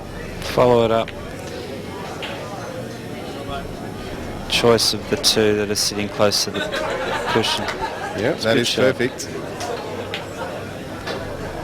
Yeah, he'll take the short one first. Playing with a bit of screw here. Just wants to nip it out into the open table. And he's missed it.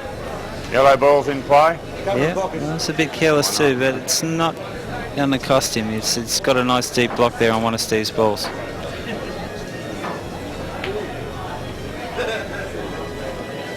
He's still pretty much got control of the frame. Oh, I think so, yeah. He's looking pretty good here, Marc. Steve, just having a look, see what his options are. How can I win this frame? What am I going to do? What if I foul here, can he go game? Well, I reckon he can if he decides to foul on purpose here, so I wouldn't be playing that shot. No, I wouldn't either. He can't afford to take that pocket. Leave Mark 2 here, it's game over, so he's got to try to contain him some other way. That's right, just played a containing shot there, a bit of a safety, and he may have got a snooker there, Gav. Looks like he's played that pretty well. He might be able to just clip a bit of the outside of one of those reds. No, Mark's tapped the table, reckons it's a good shot, so I reckon he's probably right.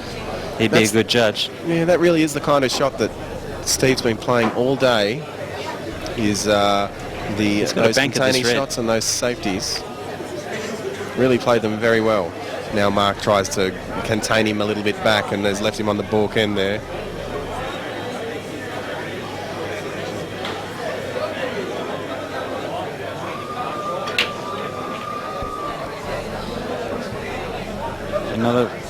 Another containing shot. That's just right. controlling the white, getting it to a position where Marc can't do anything much with it. I think he's just trying to get position for that 5-ball Jackie there, Gav. Just wants to play the plan.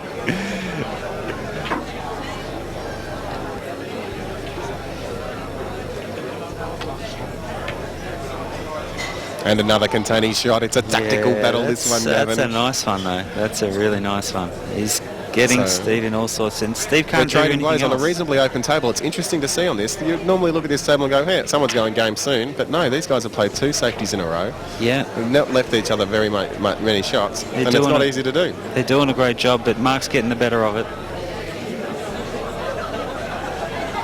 He's not giving up anything, and he's not giving Steve any chance to really further develop any of his balls. He's going to have a go here. So plays the face cut. Kill the black would be nice. Well, he hasn't killed it. But he's made it tougher. He has made it tougher. That black is on, and it's reasonably comfortably on. Marc just having a bit of a look now, and I think he'll think to himself, I think I can pot that black. I'm sure he can pot it to the middle or run it long.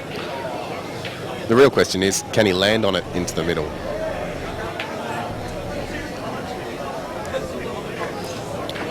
Cushion first plant. We've seen a few of these shots today, a little safety there. Okay, you know what? That is... if that yellow next to the red goes with the corner pocket, which it doesn't. Now he's looking to kill that black. Still not sure that he's succeeded there, Gav. No, he's pushed it maybe a centimetre tougher, but he can still get at it. Looking at the overhead, it looks easy. If you look at the table, it doesn't look that simple. Well, there's an awful lot of jaw sticking out there, Gav, to hit on the way through to that centre pocket. That's exactly right. That's not a gimme black. And he can't double it.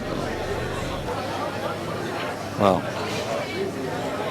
of course he can once that red's gone. 30 seconds.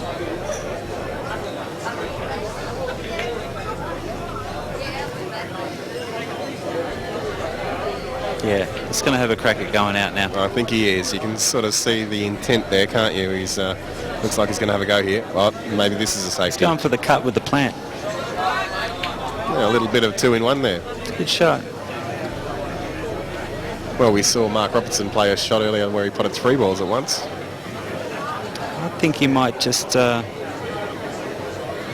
don't know, I think he might just take the red on the opposite side of it. I thought he was going to take the opposite red and then plant the other red onto the red he just potted, but he's going the other way. Yeah, maybe that red sometimes if you plant those reds, you can find yourself out of position. Yeah, it was out a little bit from the jaw, so he might have lost the ball he was using to plant it. So he knows what he's doing. He's just got to leave himself a good angle, though, on this one. He's got no angle. He's left this too straight, I think. He can't create this angle very easily. He can create an angle if he gets the pace right. Cheats the pocket a little, but no. Okay, stunned it out. He would have preferred a little bit more, though. Yeah, I think I would have. What are the chances he's going to come back with it? No, he looks like he's going to stun this out. This will be some shot if he can get down there far enough. He's looking for a face cut double, I have to say here, Gav. And he's going to crash into that yellow, I believe. He needed to come a few more inches. But look at that shot. Beautifully. Look at that what a shot. And his fist pumps into the air. He goes 3-2 up over Steve Gray. Marc Williams is looking a bit fired up now. And we're back underway, Greg. Frame 6. Steve Gray to break.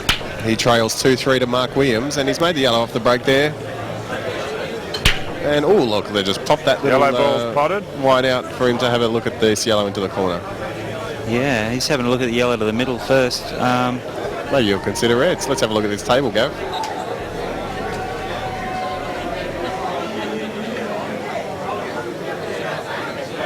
Yeah, from the overhead, it certainly doesn't look like the yellow will pass, so... Balls in play. Still fancies them, though. He might even be able to break it out. Elected to take the yellows and then plays the just the block on that pocket.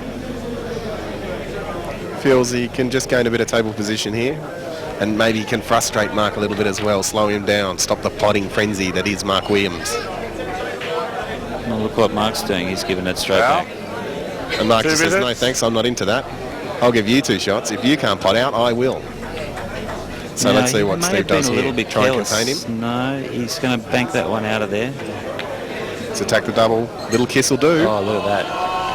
That's worked a treat. It's a lovely little shot from Steve. Now what do you think, Gav? A bit of topspin here to come through these into this red-yellow combination? His bridging is... No, his bridging isn't inhibited, so absolutely. Good call. And that is on, I can say. It is on. Definitely. He's played a really good shot here, and he still holds his 2. So if he clipped this and comes down table... Oh, he's used the red to hold. That's perfect. That's a beautiful shot, and this is a great out, I reckon. Gav, Marc intentionally played that foul. Well, that's right, and I thought it was dangerous when he did it because I actually thought he'd lifted a shot to the middle, but he chose to take the double first up, made it. Just goes to show that Steve Gray can pot out from anywhere, really. I mean, that wasn't easy. He backed himself if Marc fouled, and all of a sudden he's looking good for this frame. He may not even need that second visit, Greg. Well, then again, he might need 3. Visit? Hang on a second, what's going on here? Can he clip that? I think he can see the finest edge of this yellow. If he can, I think he'll take it on. That's what he's done. Oh, look out. That's a disaster. That is he's put the black out of turn. That is cruel. Probably could take this opportunity as well, Gav, to thank the tournament sponsors, Alcock, Thompson and Taylor. Just a tint, window tinting. And, of course, the pool room. Our venue here. Our venue here today, and it's a fantastic venue. Alcock's supplying the tables, of course. Beautiful tables they are. Oh, and Steve Gray has gone off the table again. 2 times in a final. That is unforgivable, Gav. And he cried out in anguish after having done that. He really is disappointed. He so dearly needs this frame. Well, our director's made a prediction here that Marc Williams is going to take these reds. And I reckon he's right. Certainly, with the black sitting on that red. Now, this is to go on the hill. This is no... there's a lot of important things on this frame here, Gav. There's not... It's a lot riding on this, mate. He really needs to make sure. This is one that Steve really needs to win, and that's why he was so disappointed that he bounced that wide off the table. Now, just while Marc considers his options here, we've seen Steve Gray go off the table on the break twice. Do you know what causes that there, Gav? No, I don't do it often, so I couldn't tell you. I know that Jim Bennis does it a lot, and I play with him a bit. Second visit? He just seems to get the white ball a little bit airborne on impact, I think. I think that's what it is. It's striking down slightly on the white ball, causes the white ball to leave the surface of the table as it hits into the pack. Yeah, and, it's probably only a matter of a millimetre, and that's plenty. That's all you need. Because you're hitting that pack so hard, I don't know what speed the white's travelling at, but... That's right, and if you catch the upward angle of those balls, the white ball's going up, and if it's on an angle, it'll go off the table. Exactly right. Well, he's holding 2 still. He's not ideally positioned here. Oh, yes, he is. He's fine. Roll this in.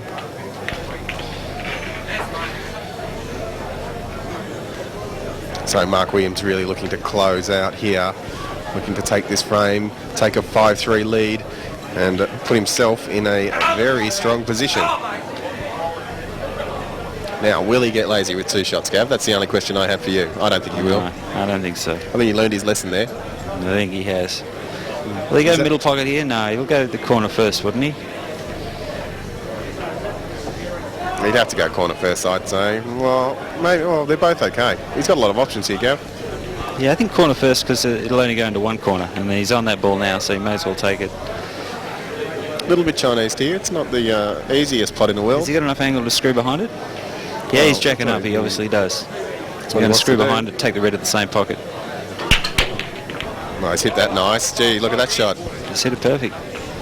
You really can't mess up from here. He just pretty much comes straight back. That he's done. He's landed dead set behind this black. Can't do too much wrong. How's about that? And he's missed the black. And he's You wouldn't read about that. It was only the easiest shot in the world he missed. Has he used his 2 then there, Gav? Well, I guess he must have. The umpire didn't call second visit. I didn't see which one he missed, but maybe that's why we were thanking our sponsors. Well, mind you, this is not easy for Steve. He's got a couple of balls that don't go easily anywhere. You know what? I think we've got a situation. I'm not sure that he did use his 2 shots there. It's a lovely shot from Steve. Terrific snooker. And the crowd goes wild for that shot. That was a beautiful shot. Yeah, well, I have to say I can't recall him missing a shot, but I know the umpire's on the ball, so he's going to give up a deliberate foul here. Foul. Here we go, and now Steve Gray. 2 shots. Not the easiest position in the world, but he's half a chance here, mate. Only half. Again, he's sent the white ball off the table and he wins the game. Both times. How do you figure that, mate? How do you figure he's won this game? Well, Black's sitting over the bag, one mistake and it's all over. Second well, visit. I'm the optimist here, Gav. I like to think that Steve can do it from here. I'd love to see him do it from here. I'd love to see him pinch it.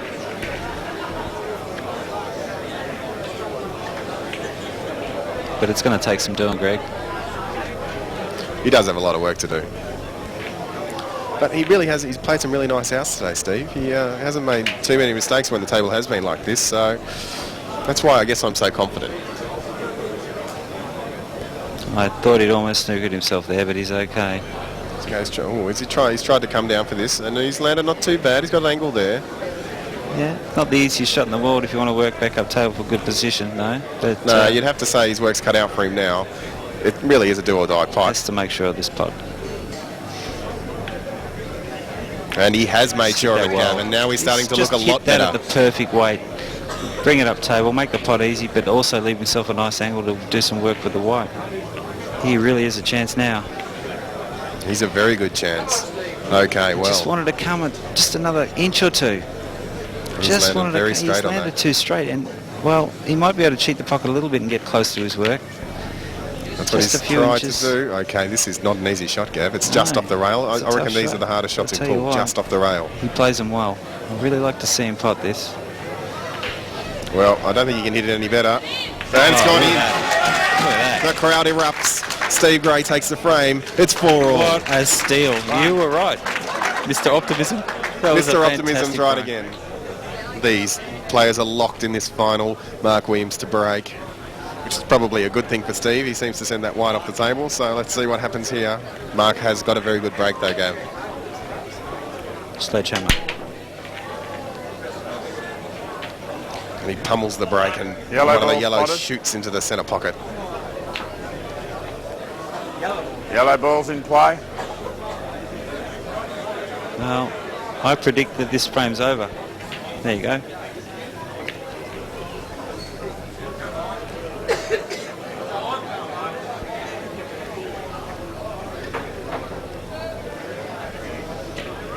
Okay, on these yellows now, it's Oh, sorry, I just predicted that the frame was over, so I wasn't going to bother commenting on the rest of it.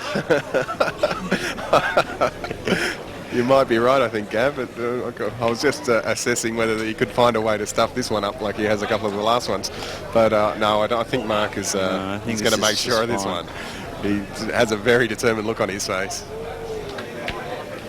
And that really has been the difference. His break is just so good. He puts himself in such a good position off the break that he's going game. I was just seeing if I could get through a whole game without saying anything, and just about have. And this guy's playing some really good pool. This is solid. This is it's a Gavin Langmaid experiment. Now he really needs to make sure of this black, Gav. He cannot afford to miss another black. I think he'll make sure of this one. Oh my God! Well, and there it is. See, now this is what happens, mate. He's on the twitch. I reckon. The seeds of doubt have been sown, haven't they, Greg? He gets down to that black and he thinks, I've missed a couple of these already. Yeah, it was in the back of his mind. That's the only way a player of that calibre can miss something like that. It's just a little mental lapse. He's just got a little bit of self-doubt creeping in. Well, He's I a am fantastic player. He's beautiful to watch. Steve Gray he just needs to get his mind back on track. He does. He really needs to regain some composure if he wants to take this tournament out, because Steve Gray is looking very calm, very composed. He wants to make him pay full for that one. I don't know if he got a snooker there. I don't think he has, mate. I don't think he has.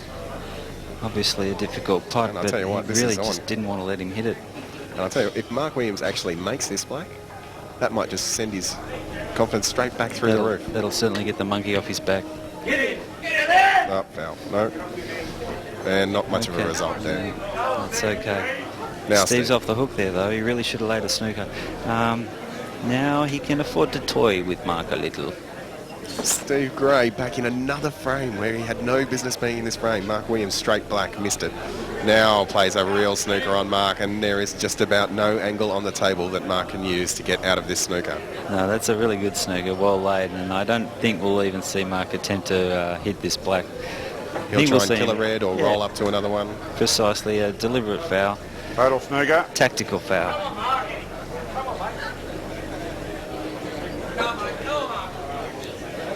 The South Australians in the crowd are desperately crying out to Marc, trying to fire him up, trying to get his brain back into gear, because let's face it, he's in first gear and Steve Gray's in fifth at the moment.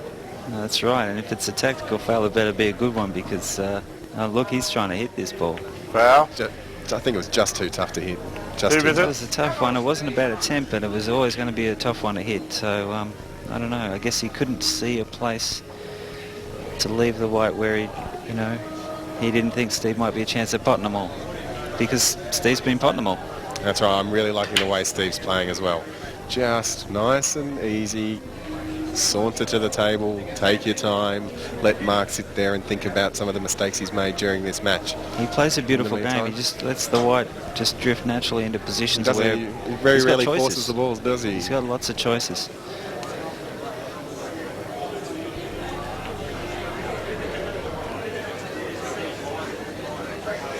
Okay, a little exhalation, a bit of pressure here on Steve. He really wants this game, definitely. Okay, it looks like he's left himself a bit of an angle on the red to develop the one on the side rail, should he choose to. Now, of course, Steve's bought himself in the Calcutta, which means that if he wins this tournament, he will go home with somewhere in the vicinity of $6,500, Gavin. That's not a bad day's work, Rick. Not a bad day's work at all, I have to say. A lot better than you get for commentating.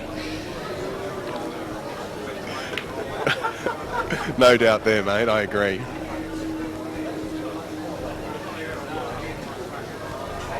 And Steve's looking good here. He's playing a nice natural game. I think he'll just let this run down, take the red underneath the black. Yeah, just drift towards that.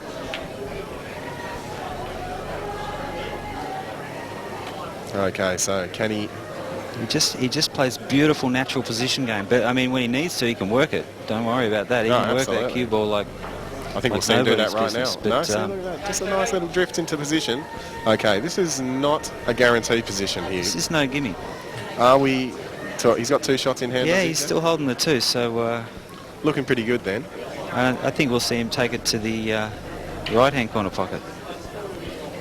Okay. No, he's taking it to the left. No, that's interesting, because I thought Use if he his took two it on to the the left. opposite corner, he'd fall naturally into position on the black. I think it was a bit thin for him. That was a much easier pot. Now he can just use his 2 on the black. No, that's fair enough. Which is what he's elected to do. And we'll see Steve Gray make no mistake on this black. Oh, no.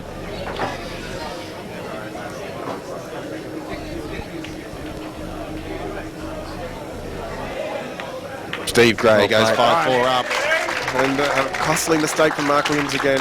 Let's hope he can claw it back, and we'll see a really tight final then. This is for a tournament. $6,500 in his mind. Who would have thought he'd be on the hill first? It looked like he was going to go down. It looked like it was never going to happen. Well, the white stays on the table and a red goes down, and I tell you what, this is an excellent opportunity here for Steve. Red ball spotted. The black is very narrowly on, I think. He's having a look at it now. Very narrowly on, just from my position. Very hard to say. Red ball's in play.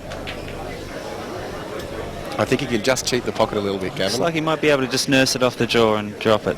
The way these pockets have been reacting in this tournament, I think that's what he'll try and do.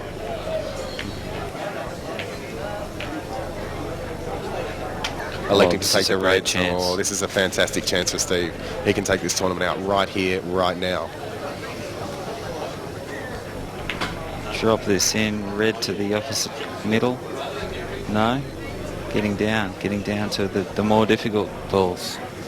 Yeah. That's good. Drop this one to the middle, take the corner, and then pick off the ones to the middle and finish with the black. He's looking good. Tension is building in this crowd. Yeah, he's played it well. He's taken them in a really nice, safe order.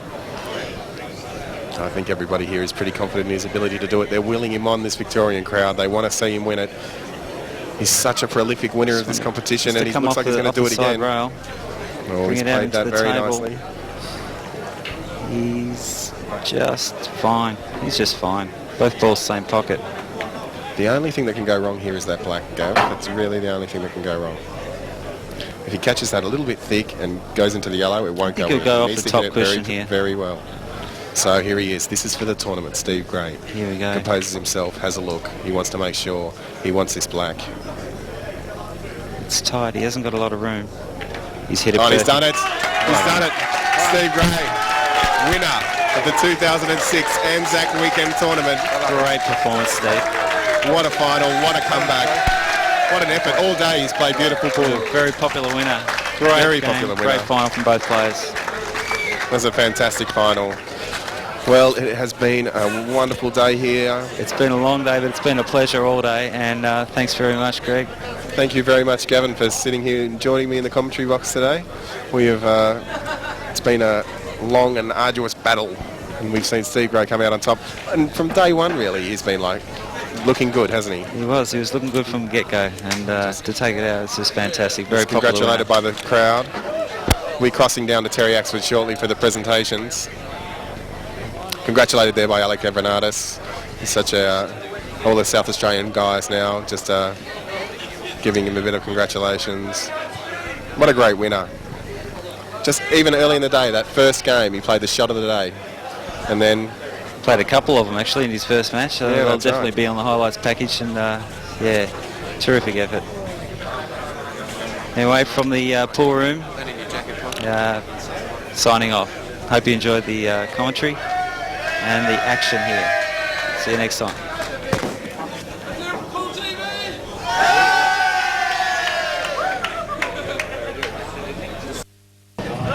I've got Marc Williams, runner-up of the ANZAC Day tournament.